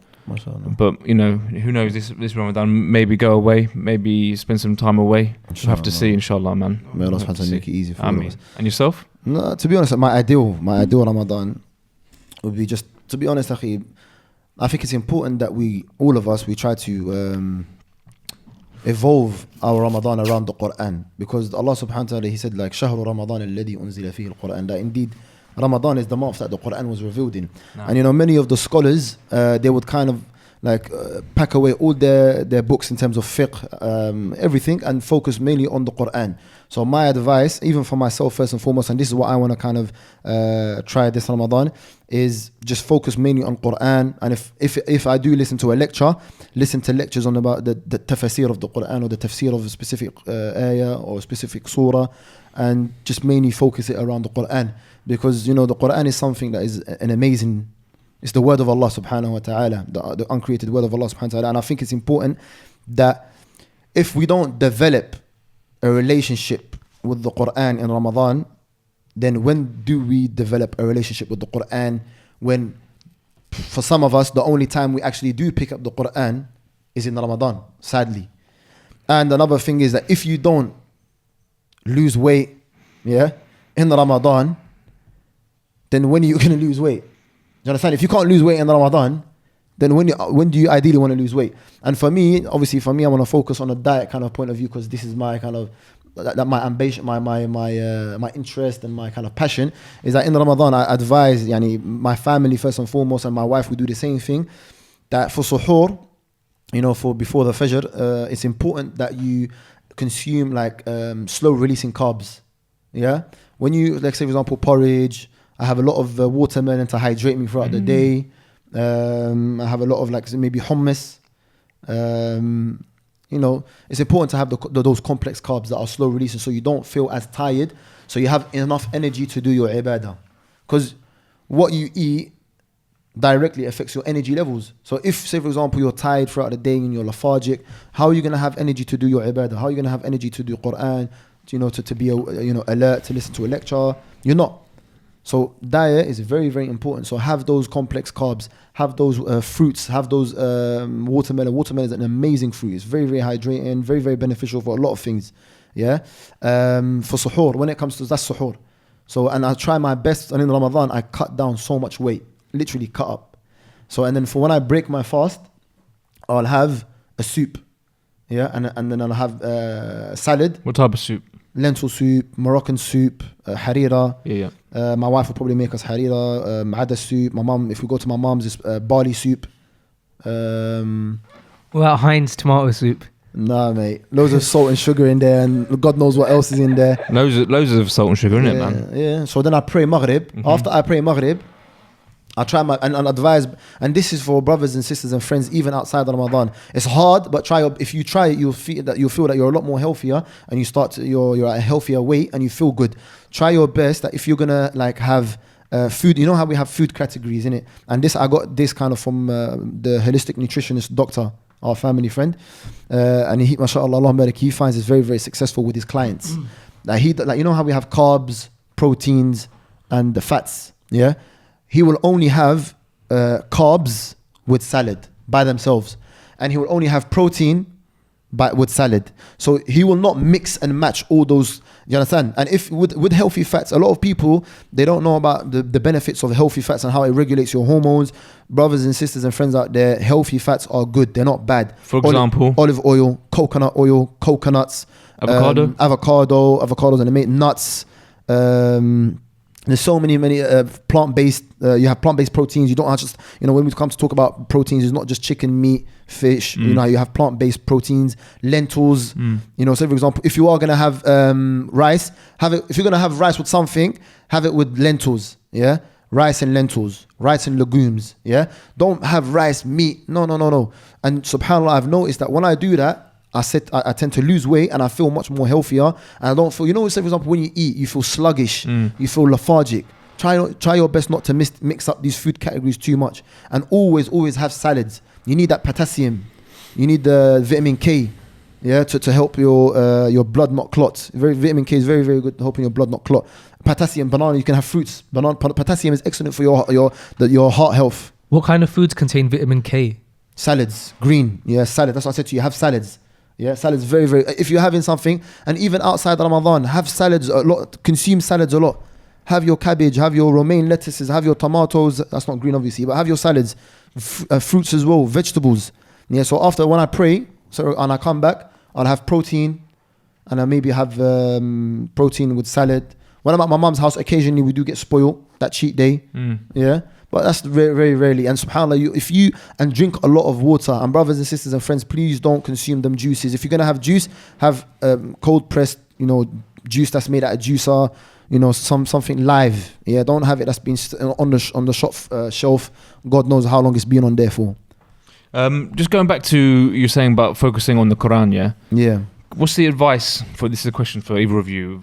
How do you approach that book for someone who maybe is a new Muslim or just started practicing or they want to start practicing? And how do you approach attacking the Qur'an and getting your head into the Qur'an? I think you have a better answer to face, but there's one thing that I wanted to mention before about this. Yeah, there's a brother that I want to bring onto Freshly Guided, inshallah, soon. And what's his name? He's one of my teachers, Yahya Rabi. No, mashallah, very good brother, mashallah. And I want to bring him onto Freshly Guided soon as a guest, bro, because very good brother. He speaks a lot about the importance of the Quran and the importance of everyone studying the Arabic language. But he goes in, bro. Like after you speak to him, you feel like, bro, like I need to go and study Arabic language. Like it's so important because he speaks about like how the Arabic language has been, how the Quran is in Arabic, and that's like there's importance of studying Arabic, and he really goes on about how to approach it. So like I want to like literally bring him on Fresh Guy and just like the whole episode just be about Arabic language, the Quran, like how to approach it from literally the point where you don't know alif ba ta to the point where what if you can read the Quran, what can you do more of, like how important is it to memorize, like do we have to memorize, is it good enough for us to read? I want to ask him all the questions, so inshallah if you're up for it we'll bring him on soon, maybe man. Just before Ramadan. Yeah, that would be a good idea, man. Ramadan, that would be a good idea. Yeah, in terms of like obviously like my advice would be first and foremost learn how to read the Quran. Yeah, and to be honest, like the Quran is something that should play a key role in our lives, as you know, because it's a map. Allah subhanahu wa ta'ala has given us the Qur'an as a manual for our lives. If we don't have that manual, we're going to be lost. So for someone who's practicing, trying to practice or newly practicing, first step is trying to learn to read the Arabic language or trying to learn to read the Qur'an. And once he's read the Qur'an, reading it with the proper khuruj, proper tajweed rules, and having a teacher, subhanAllah, it's important that we have teachers that are knowledgeable. And me myself, I'm still learning myself. I still learning many things. I'm a beginner, and it's getting a teacher to teach you the Arabic language, to teach you how to read the Quran, tajweed. And once you learn the Arabic language, that will open up a lot of doors. Because right at the moment, you will have to probably listen to lectures of tafsir of the Quran. explanations of the Qur'an, and that's a good thing. That's a good start, you know. But So the most ultimately that is the start. Listening to that is- lectures about lectures tafsir about the Qur'an and finding a teacher. Yeah, and the importance of the Qur'an. You know, Yeah. Sometimes like we're proper ignorant in terms of like we don't know the value of the Qur'an. Do you understand? And that's that. And sometimes we forget. That's why we always need to be reminded as humans. We forget. When we start realizing the key role that the Qur'an that should play in our life, and how important the Qur'an and the blessings that the Qur'an bring, I think that will inspire us to learn to read the Qur'an. And that's the first stage. When you start reading the Qur'an, that inshallah, that will open a lot of doors. So the first, my advice is learn to read the Qur'an with the proper tajweed rules and the proper makharij. And inshallah, from then on, go on to studying the Arabic language. And in the meanwhile, listening to lectures about the tafsir of the Qur'an. Jazakallah khair, brother Abdul Hakim. Let us now, we missed it out last week, and you are here with us, Abdul Hakim, so it'll be interesting. Without any further ado, let's transition into current events. Do we do that with the guest? Sorry? Do we do that with the guest? I think Abdul Hakim's he's our brother, though, ain't he? He's our boy. I don't I know. don't mind. I don't think it works. I'm Kushti. No? I don't think definitely do it, but I think that should be left For private. Yeah. Let's just go up and go to current events. Current events. I'm swiped out. Redman, what do you reckon? What is it? No, do current events, but I'm talking about our intro, the intro. No, No, he's talking about the jingle. Let's bring him in. Abdul Hakim, can you join me for the current events jingle? I don't mind. Okay. break it down what it is, because he probably doesn't understand what's going on. What is Just it? do what feels natural to you, okay? Current events. Current events. That's what Bless. All right, let's get to current events. Yo, guys, before we start current events, guess what? Who I met yesterday in Westfield? Who? Naseem Hamid, Naseem Hamid. Who's he? boxer, Prince Naseem. Prince Naseem. Yeah. Is it? But it's the same. Yeah, Yeah. Yeah, I took a Wow. picture with him. Shall I show you? Yeah, go Show on. me. You never tell us a lot of things, innit? Sam, he's hiding a lot of things. It's true, man. I thought it'd be on your social media, bro. Yeah, I saved it. I'm gonna put it on this. What was he saying, man? Yes, mashallah, man. Yes. Hey, what was he saying? It's changed, man. Mashallah, I'm about it. Yeah. What was he saying? What was he saying? I saw him. Yeah, I was like, yo, Nas, I need to get a picture of my brother. And I don't know what to. He was like, yeah, of course, give me a salam. He's like, yeah, Bismillah. Nice, humble brother, innit, mashallah. Yeah, man. he was like, nice yeah, guy, bro. man. Should get one here, man. I think, do you know what? Did he That get is his so number? true. Did he get his number? No, I didn't get his number. I was just, You know okay, what? you know what I was thinking? I was thinking to Yeah, myself, yeah. like, Rob, when I was like 4 or 5 years old, like, me and Omar would like stay Yeah. up all night Leopard to like watch his. I used to love his Yeah, boxing. so like, leopard print shorts and that. so I couldn't OG. think. He was sick. Yeah, he was sick. He was a sick boxer. Proper sick. I saw him because I was with my wife and I said to my missus, I was like, yo, I'm gonna. She's like, is that guy? Because someone was taking a picture of him and she was like, oh, is that guy famous? And I looked over, I was like, yo, that's Nas. Like, of course. Like, I was like, I'm gonna go. So we walked past. And as I was walking past, I was like, nah, they said, right. I was like, listen, I've got to go and take a picture. So she like walked off a bit and then we waited for me. And now when I was like, yo, Nas, he was like, yeah, assalamu alaikum, jazakallah khair. He was like, yeah, let's take a picture. And we take a picture. He was like, yeah, bismillah. Like, Maybe you can get in contact with him. yeah, I might try him At up him or somehow. something, innit? Yeah, because he's on Instagram. He must be on Nah, Instagram. I was looking for him. Okay, I think he tries to keep it low key, but Yeah. he'd be a character as well. Yeah, cool. Okay, he was such a character. He's like, yeah, man, where's he going about? Really? Like, He's a he nice guy, He man. was so lively and jokey, even for those like 5 minutes I was with him. Like so lively, Humble. and so jokey, yeah, humble. So anyway, yeah, I'm gonna post that tonight. Yeah, Post him, man, yeah. inshallah, man. That's nice, bro. It was interesting. Okay, proper joker, man. Like, But he was a serious boxer, man. Like, Talking about boxing, man. You like boxing, Sam? A little bit. Alhamdulillah. You? Yeah, I prefer MMA more. Yeah. I'm more of a UFC guy. What are you doing? I What love are you doing now, fitness-wise? You doing? Brazilian Jiu-Jitsu. How's that going? Brazilian, You've been that for a while. I've been doing it for more than a year now. Yeah. Wallahi, if I could advise any brothers and sisters to take up a sport that's gonna build their character and change their lives, it would be Brazilian Jiu-Jitsu. Why that? Like, you know, with Brazilian Jiu-Jitsu, it's got a certain philosophy around it. And when you start to roll with people, like, you know, in Jiu-Jitsu, like, if you're someone who, like, we all have ego. Yeah, crush your ego. Yeah. Yeah, we all got ego, yeah. And like, wallah, when I find that when I do Brazilian Jiu-Jitsu and you're rolling with people, and I don't know, something about Jiu-Jitsu, the art of Jiu-Jitsu, that it humbles you, and you learn to be humble, and it kills your ego. Because sometimes when you tap out, you don't like it, but this is the name of the sport, and and you know, there's a type of like nice brotherhood. Obviously, Islam's brotherhood is the strongest, alhamdulillah. Yeah. But there is a nice type of brotherhood in the club. I go to Baha Gracie in Fulham, and actually for me, like, and it's wrestling is a sunnah. Although BJJ is not strictly wrestling, it's got some aspects of wrestling to it. that I'd advise, inshallah, for me, inshallah, if I'm still alive, I want to put my children and my missus, I want them to do Brazilian Jiu-Jitsu, and I find it. How much does that club set you back? It's how much the cost? Yeah. It's I think it's £100 a month. Is that so? It's the same as the. Yeah, but you know what? Yeah, that's a bit cheaper. But I believe it's worth it. Yeah. And it's every day. They do every day, like literally, and it's a quality sport. Yeah. How often are you hitting it? 4 times a week? 3 times a week, 2 times a week. I want to hit it more. Sometimes I do once a week because I'm so busy with setting up Sunnah Remedies. But inshallah, I want to hit up more. And for brothers that are living in Streatham, there's Brazilian Jiu-Jitsu. They do it in the mosque there, the Streatham Masjid. And brother Jav, he's a black belt BJJ professor. Allahumma barik, very, very good. He does it in Streatham Masjid, and he, mashallah, he does it with a few brothers there. And to be honest, I used to go there in the beginning, but it was so far, and I had a few family issues. And I prefer it that it's local to my house. And I've started. I've gone back to Muay Thai with brother Salah Beast. You can check him out. I was in Insta, mashallah, and he's kind of providing a few lessons for myself. I've done a few training sessions with him. Yeah, he's serious, mashallah, man. 3 times world champion, Salah Beast, Thai fit, mashallah. So I've started some stuff with him. Are you doing our gym stuff as well? Yeah, I do. I go to the gym, alhamdulillah, for strength training, compound, but that's maybe like twice a week. That's just to keep me going. What do you do? Full body workouts? Full, just compounding, deadlift, squats. Nice. Power. Military press, power, clean and jerk sometimes. Just light stuff, just to keep my core strong and body weight. Dips, press ups, muscle ups, just basic stuff. Basics, back to basics. Basics is key. Foundations. A lot of people like to go to like complex stuff and difficult stuff, but we don't even have foundations and basics. Like in the deen, we don't have basics and foundations. We want to hit up big stuff, but there's no foundations, Habibi, man. It's true. One thing I learned with Ajmal when I was training with him for a year is there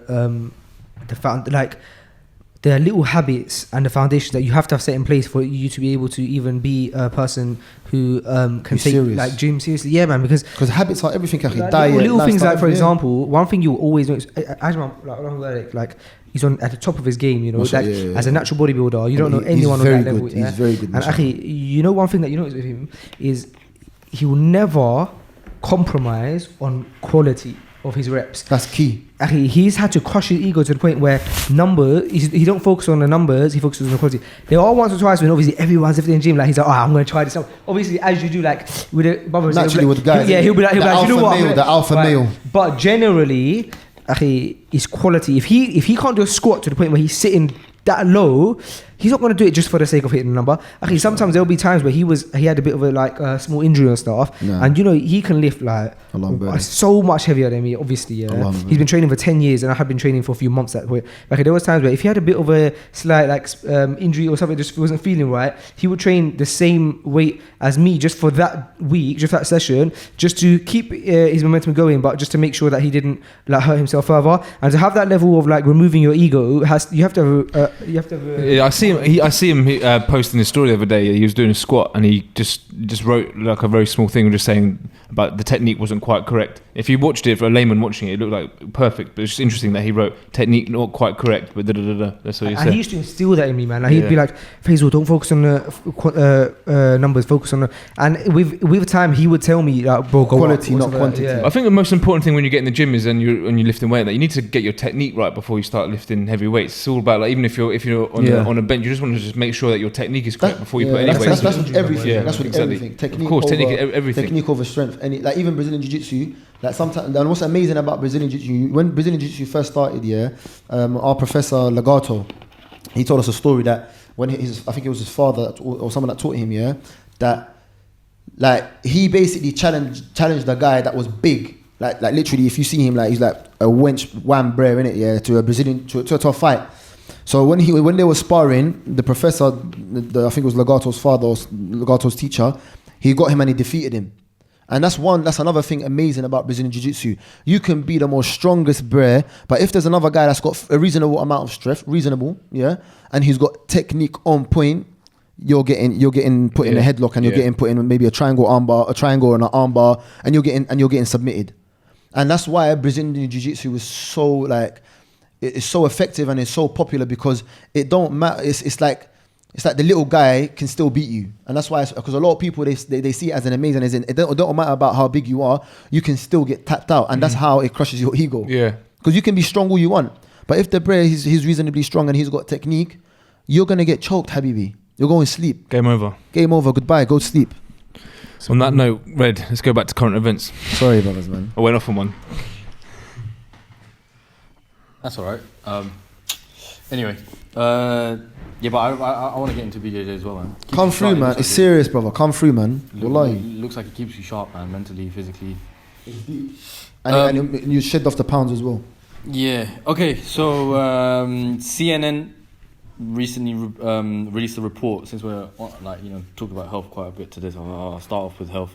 There's a way of so obviously we have hearts, and you can't really see the health of our hearts without doing ultrasonograms and so on. But now they've released a report saying that there are external factors that you can have a look at to see whether your heart is functioning well.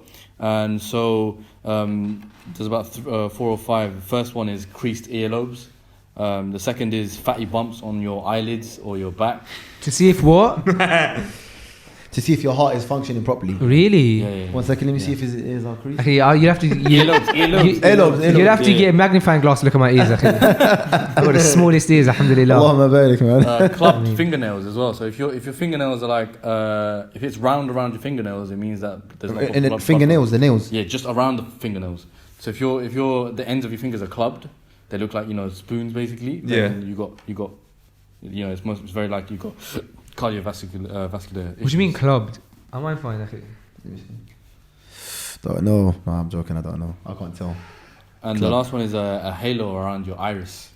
Your iris. Yeah. Subhanallah. Yeah, which is a big one.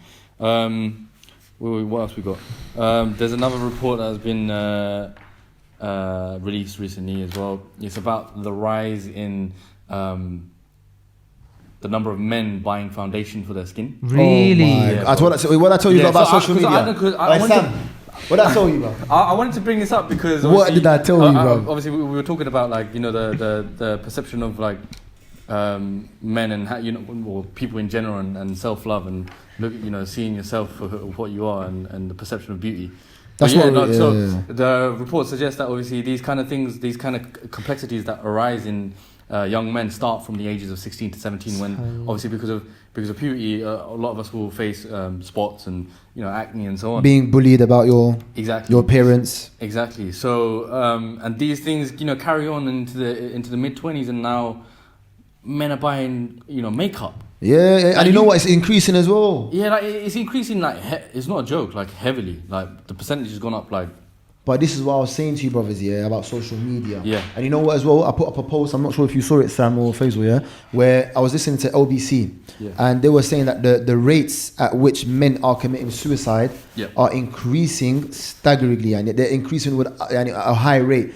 And they were discussing why is that the case, and it's simple. Because to live up to the ideal man of the 21st century or this day and age, it's become too much for some men that they've become so pressurized and they can't handle the pressure.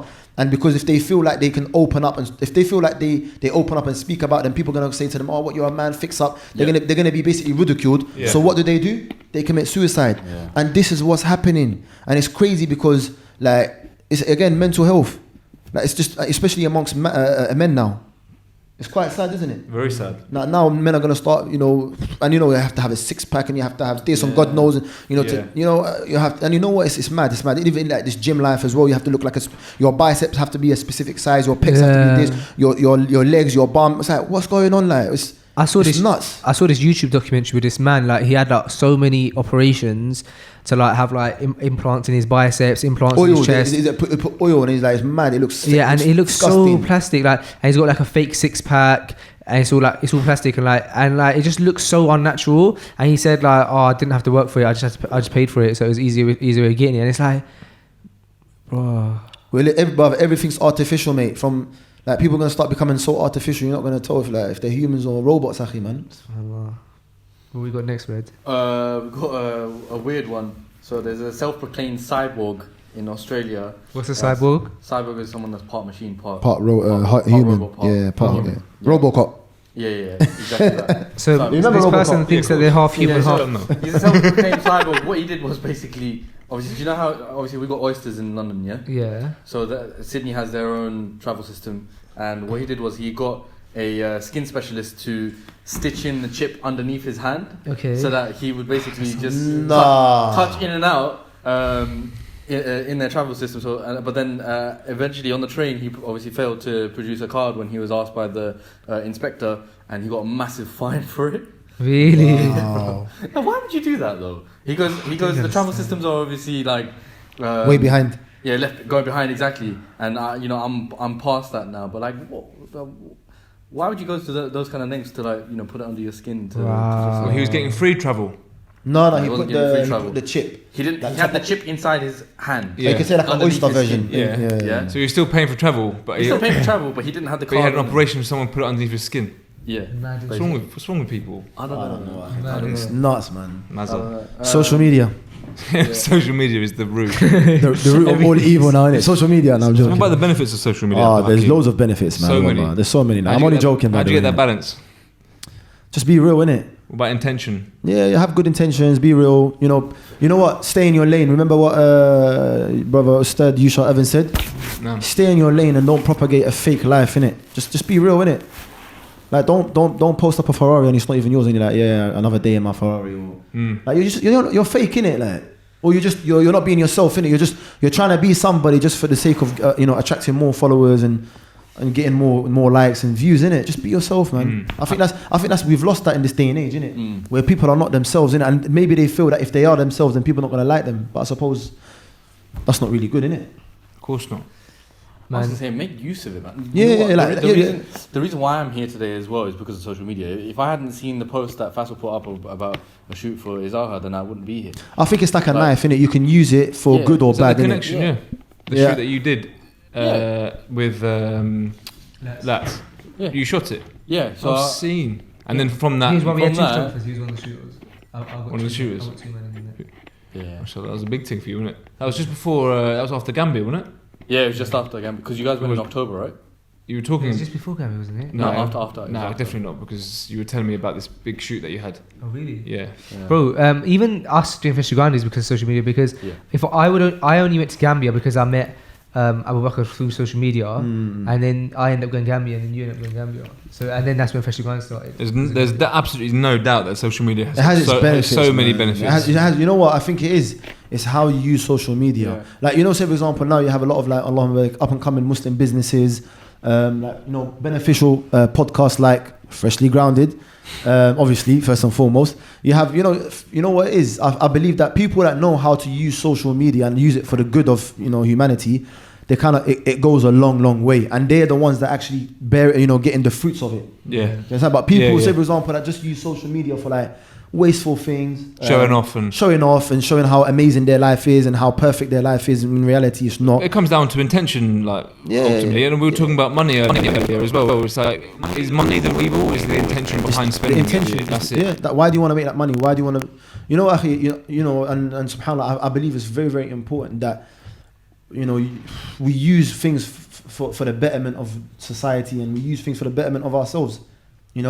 And you know what I think it is? There's a very, very thin line, and that thin line it's a grey line where Easy to cross. It's easy to cross, and we always have to kind of rewind and Remind ourselves in it. Yeah. But at the same time, I think it's important that we don't take it too. It's not that deep in the sense that I don't want people to go away and think, "Oh, is that me?" kind of thing. No, as in like be yourself. If you're yourself on social media, alhamdulillah, But don't propagate something that isn't reality, innit? You understand? Yeah. And how many people? You know what is? Me and my wife were talking about like what makes people successful on social media, and I was speaking to Faisal about it as well. Like when people are successful and people like what the content is, the content. And how relevant it is to them, and if they see that the person is real and the person's genuine, and subhanAllah, like they love that stuff. Why? No doubt. Because it's something that's hardly around, and I think that's important that alhamdulillah, that you're doing, Brother Sam, Brother Faisal, that you don't need to push that out more. You understand? Yeah. Inshallah. Do you guys like amusement parks at all? Amusement parks? Yeah, theme Not parks. really. No, I don't mind. you don't mind. I've been to Chessington, Alton Towers when I was young. Yeah, Yeah, they're fun, to be honest with you. I do enjoy. Would it be? I don't know. What? So adrenaline junkie. The term adrenaline junkie. Speed. Huh? You just love speed. Yeah. Are you an adrenaline junkie? I'm a little bit of an adrenaline. I am as well. A Sam? little bit. Yeah, for sure, man. I Yeah, love I a good roller definitely coaster. I'm not gonna lie. Hazel? I like to play it safe, you know. Babe, you know what? But Sure. Firmly Yeah. in the ground. Yeah. okay, the next piece of news I'm about to give you though, like, Face was the smart one out of all three of us today. Is it? Yeah. So CNN did Questionable. another report, and basically it's based on data from the Consumer Product Safety Commission. So in 2016, emergency rooms saw 31,000 emergencies from amusement parks. That's not that much compared to like how much is it? That's how much you'd. That's a you lot. wouldn't You wouldn't expect that because they're a apparently lot they're of safe and safety and all of that. safety like, regulations. yeah, like and then like there's a 10-year-old that got decapitated from a ride. Subhanallah. Yeah, and this was last year. Did she die or he die? Yeah, Khalas, decapitated. that finished. Decapitated. Wow. Stop laughing when you say it. Yeah, do you know what ride I've been on? I've been on that ride in Thorpe Park, the one that like Stealth, I think it's called. I've been on that, I've been on that. And it's the one that like sometimes, okay, imagine how basically it goes really high and sometimes it rolls back because it hasn't had enough like of a push. It's normal for it to do that. No, Thorpe Park. Yeah, so I went on it and I was really scared that it would back, but it didn't. It went down. But I don't like. I've kind of got like a rule that I'll go to a theme park which is like well established, but when you go to like say Brighton Pier and there's some off-key ride on the end of the pier, like I don't think they're going to be too happy with you mentioning them. forget Brighton Pier, Southend Pier, or any. Or if you go to a local fairground, just be easy with them ones. But there's always like, there's no design like. There's no design that doesn't have a flaw. If it's made by a man, it can. Unless it's always Allah subhanahu wa ta'ala's designs are flawless. It's infallible. It's not infallible. Sorry. So yeah, I say like think twice before going to theme parks. Innit? Well, you know, there was one ride. I'm not sure. The Alton Towers where it goes up. The Smiler. No, it goes up, all the way up, and then as it's going down, it stops, and it goes, "Don't look down." Yeah, boom. That's What's it still. called? That's still. Is it still? No. There's another one. I was with me and my family went, and it's all the way up, and as it jolts, bang, and it goes, and there's the sound is sick, and you go down into dark pit, and there's smoke coming up. Yeah, done though. Yes, Sam. Sam's a bit. Sam's on it, bro. I really do want to go one time, but yeah, it's just it's got to be smarter about these things. Definitely. I'm planning on going to Legoland soon for my youth, which will be nice and calm. Yeah, I went to Legoland. I went Good, to yeah. Legoland. I got my license from there. Yeah, I got a license from there as well. I got my license from there too. You on? Yeah, got my license. I've actually still got it. License. Is it? Yeah. That's strange. Just don't drive with it, innit? I use it. The license for what? You get to go in your car. Just a driver's license. Just don't show it to a police officer, innit? When I was young, that actually gassed me. I love that. Well, the car, innit? Yeah. But yeah, we found it the other day. My wife found it. I showed it to her. It was really funny. Yeah. It's good, man. Yeah. So you go to Legoland, yeah? Inshallah, man. You should take your son. Obviously. Why else would I'm trying to get a babysitter for him. Take him, innit? We got red. Last piece of news. I don't know why, but like this is. I thought I might as well mention it because it's on like 3 different news sites. Do any of you keep rubber ducks? Say again? Rubber ducks. What, bath ones? No. I've got one rubber duck in the house, yeah. Okay, you got one in the house, but not in the bath. Oh, I do have one rubber duck. Yeah, but it's strange.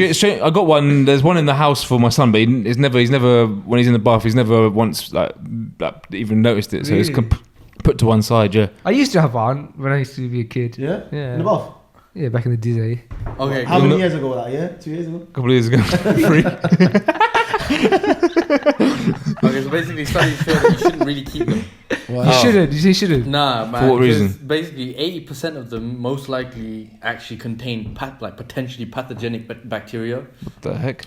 Yeah, it just like accumulates. But if you're like too careful about like everything in life, then like you wouldn't do anything. No, let's right? hear him Well, out. Let's hear him out. man. Let's hear him out. Because obviously, like you're gonna have your kids. Like obviously, I'm guessing like Zayden probably plays around with it in the bath and stuff like that. He doesn't. He's That's like- the thing. He's not interested in it, so it's He's not not really. interested. Okay, that's fine. Alhamdulillah, it's on the shelf. But yeah, it's become like quite a bit of important news Burn apparently. it today, innit? Because like most UK households actually keep them for their children, but yeah, it's not very safe to keep them around because of the bacteria that they carry. You know why? Why are you smiling so much? Red's best smiling saying it. He's really smiling what? today. He's talking about Yeah, Masha's good. decapitation on a 10-year-old and burst into That's- tears. that's I would awkward, apologise for man. that. I shouldn't be laughing when. No, Yo, obviously you weren't laughing at that. You were laughing. No. He's just happy today, alhamdulillah. He's just happy, alhamdulillah. You know what I saw the other day? You guys might have seen it on social media. I saw a picture on social media of a can of KA. You know the K. Yeah. The juice. And juice. someone opened. No, this was a fizzy drink version of it. Someone had like opened the can up, and there was a fat lump of green mold inside it. Oh. Who's seen the Red Bull where there's a rat inside Say it? again, it was What? a A rat Okay, inside A it? rat, yeah, but I don't know how true them stuff is, Fat man. lump of green mold inside it. Really? Yeah. You don't know what's inside these cans. Okay. That's why you don't drink. Okay, am I right in saying that the sunnah is to look at your water as you drink it?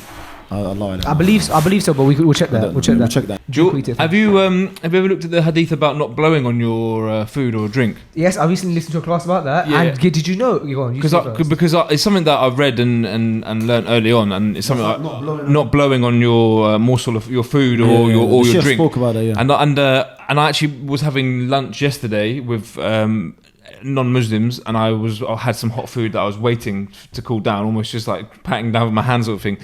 And I mentioned it, and they're like, why? And I said, good question. I don't know the hikmah behind it. But then a non-Muslim jumped on the Google and was looking at it, and he said about not being patient enough, which makes perfect sense. But not actually, you need to be patient for waiting for your food to cool down and waiting for your drink to cool down before you have it. So it came down to patience, is what he read on Google. Whether that's the hikmah behind it. No, or not. I doubt it. Or whether it's maybe I thought maybe you're blowing bacteria or something.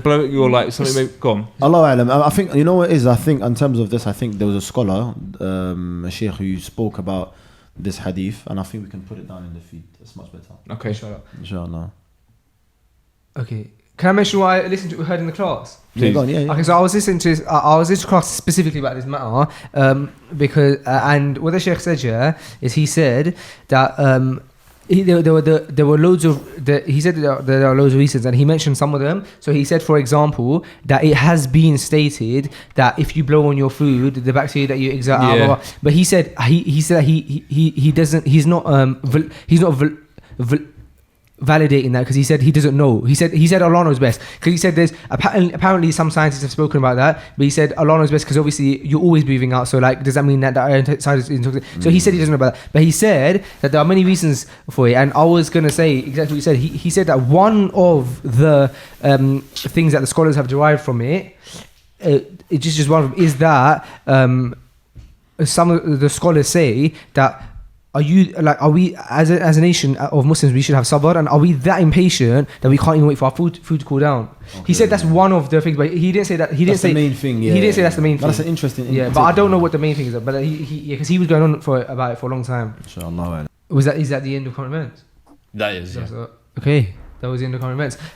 You mentioned in current events, Abdul Hakim, Ustad Yusha Evans, and as you mentioned him, you really made me miss him. Yeah, I missed him last time, man. Oh, I miss him so much, man. I missed, as in I literally missed him last time. Yeah, you literally missed him. So your memories of him are closer than mine. Okay, how nice was it when he made that video for us and he was like smiling? Yeah, very good. Yeah. And he was wearing the freshly guided. Yeah, drinking. Yeah, the full thing. Mashallah. Did you watch that video, Akhi? The one where he made. The one that we put out. Yeah. You saw it. Yeah. It's deep, man. No. His one that he made here. No, okay. The video that we put out to celebrate. Yeah. I watched the one with the brother Hamza Zolteris. Yeah. Or if I'm saying it right. Zoltis. The brother from South London, Abu Bakr. Yeah. But did you see Yush Evans' bit? It's funny, innit? Yeah, mashallah. He's a funny guy. I like Hamza's one. Yeah, Hamza's one. Very funny. Yeah, that was very good. Yeah. Mashallah, he smashed it, man. Okay, he's sick. But I forgot about him. Like that we had. I don't know why, because I was so focused on getting the thing done. So I messaged him like last minute, like that day, the morning of the day that I was putting the video out. And he was like, yeah, of course. And he was like laughing, and then he made it like. His was brilliant. And his one was wicked. Yeah. His one was my favorite. He's very like a performer. Yeah. He's very, very, he's very, mashallah, articulate and very, very, mashallah, intelligent. Yeah. Do you know what? It would have been very relevant for us to ask him to come back on the podcast when Stephen Hawking passed away. You know that? Yes, true. Yeah. But there'll be many opportunities. That'll be a deep one, man. There'll be many opportunities. Maybe we can bring him on. But there's so many guests. Like I said, Yahya Rabi. There's so many in my head that I want to. We also definitely, inshallah, need to get on Jibril and Ilyas. We've been hearing that for months. Yeah, I know. When we get that fourth mic in, inshallah. It worked. To be fair, it worked last time having the man sharing the mic. I think it was difficult. Yeah, I don't think it was. I think if we shared one and we bang questions to them and they can answer, I think that makes sense.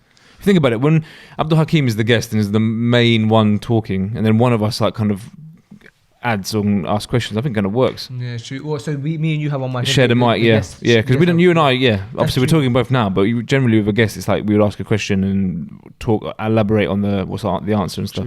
True. It could work. I don't think we should let it prevent us from having two people again. Brothers and sisters, it has been amazing as always to be in the presence of Abdul Hakim. Jazakallah khair for jumping on the podcast, Akhi. If people want to access you, Sunnah Remedies, if they want to get their hijama, if they want to get a deep tissue massage, if they want to break down their muscle adhesions, or if they just want some advice on, for example, health and nutrition, how can they hit you up? They can check us out on Instagram at Sunnah_Remedies. And you can follow us on our Facebook accounts, our Twitter accounts, and you can check us out on the website www.sunnahRemedies.com. .co.uk. And Akhi, if for example a person wants to buy, watch your stories and they like the stuff that you consume, like the honey, the black seed, we sell them. Can they buy them? Alhamdulillah, we sell 3 types of honey, inshallah. We've got a few things coming up new, inshallah, in the pipeline. So where can they buy your product? Online. They can buy it on sunnahremedies.co.uk. You can buy our honeys. We've just sold out on our black seed oil. We're going to restock within a couple of weeks, so watch the space. But the honey, alhamdulillah, is very, very good. You can buy it, check it out on our website, and you can purchase your own honey, raw and what's it called? Raw, unpasteurized and organic. Alhamdulillah. Yeah, I got there in the end. Oof. Jazakallah khair, Abdul Hakim. And this is the end of episode 51, guys. Assalamu alaikum. Wa alaikum assalam.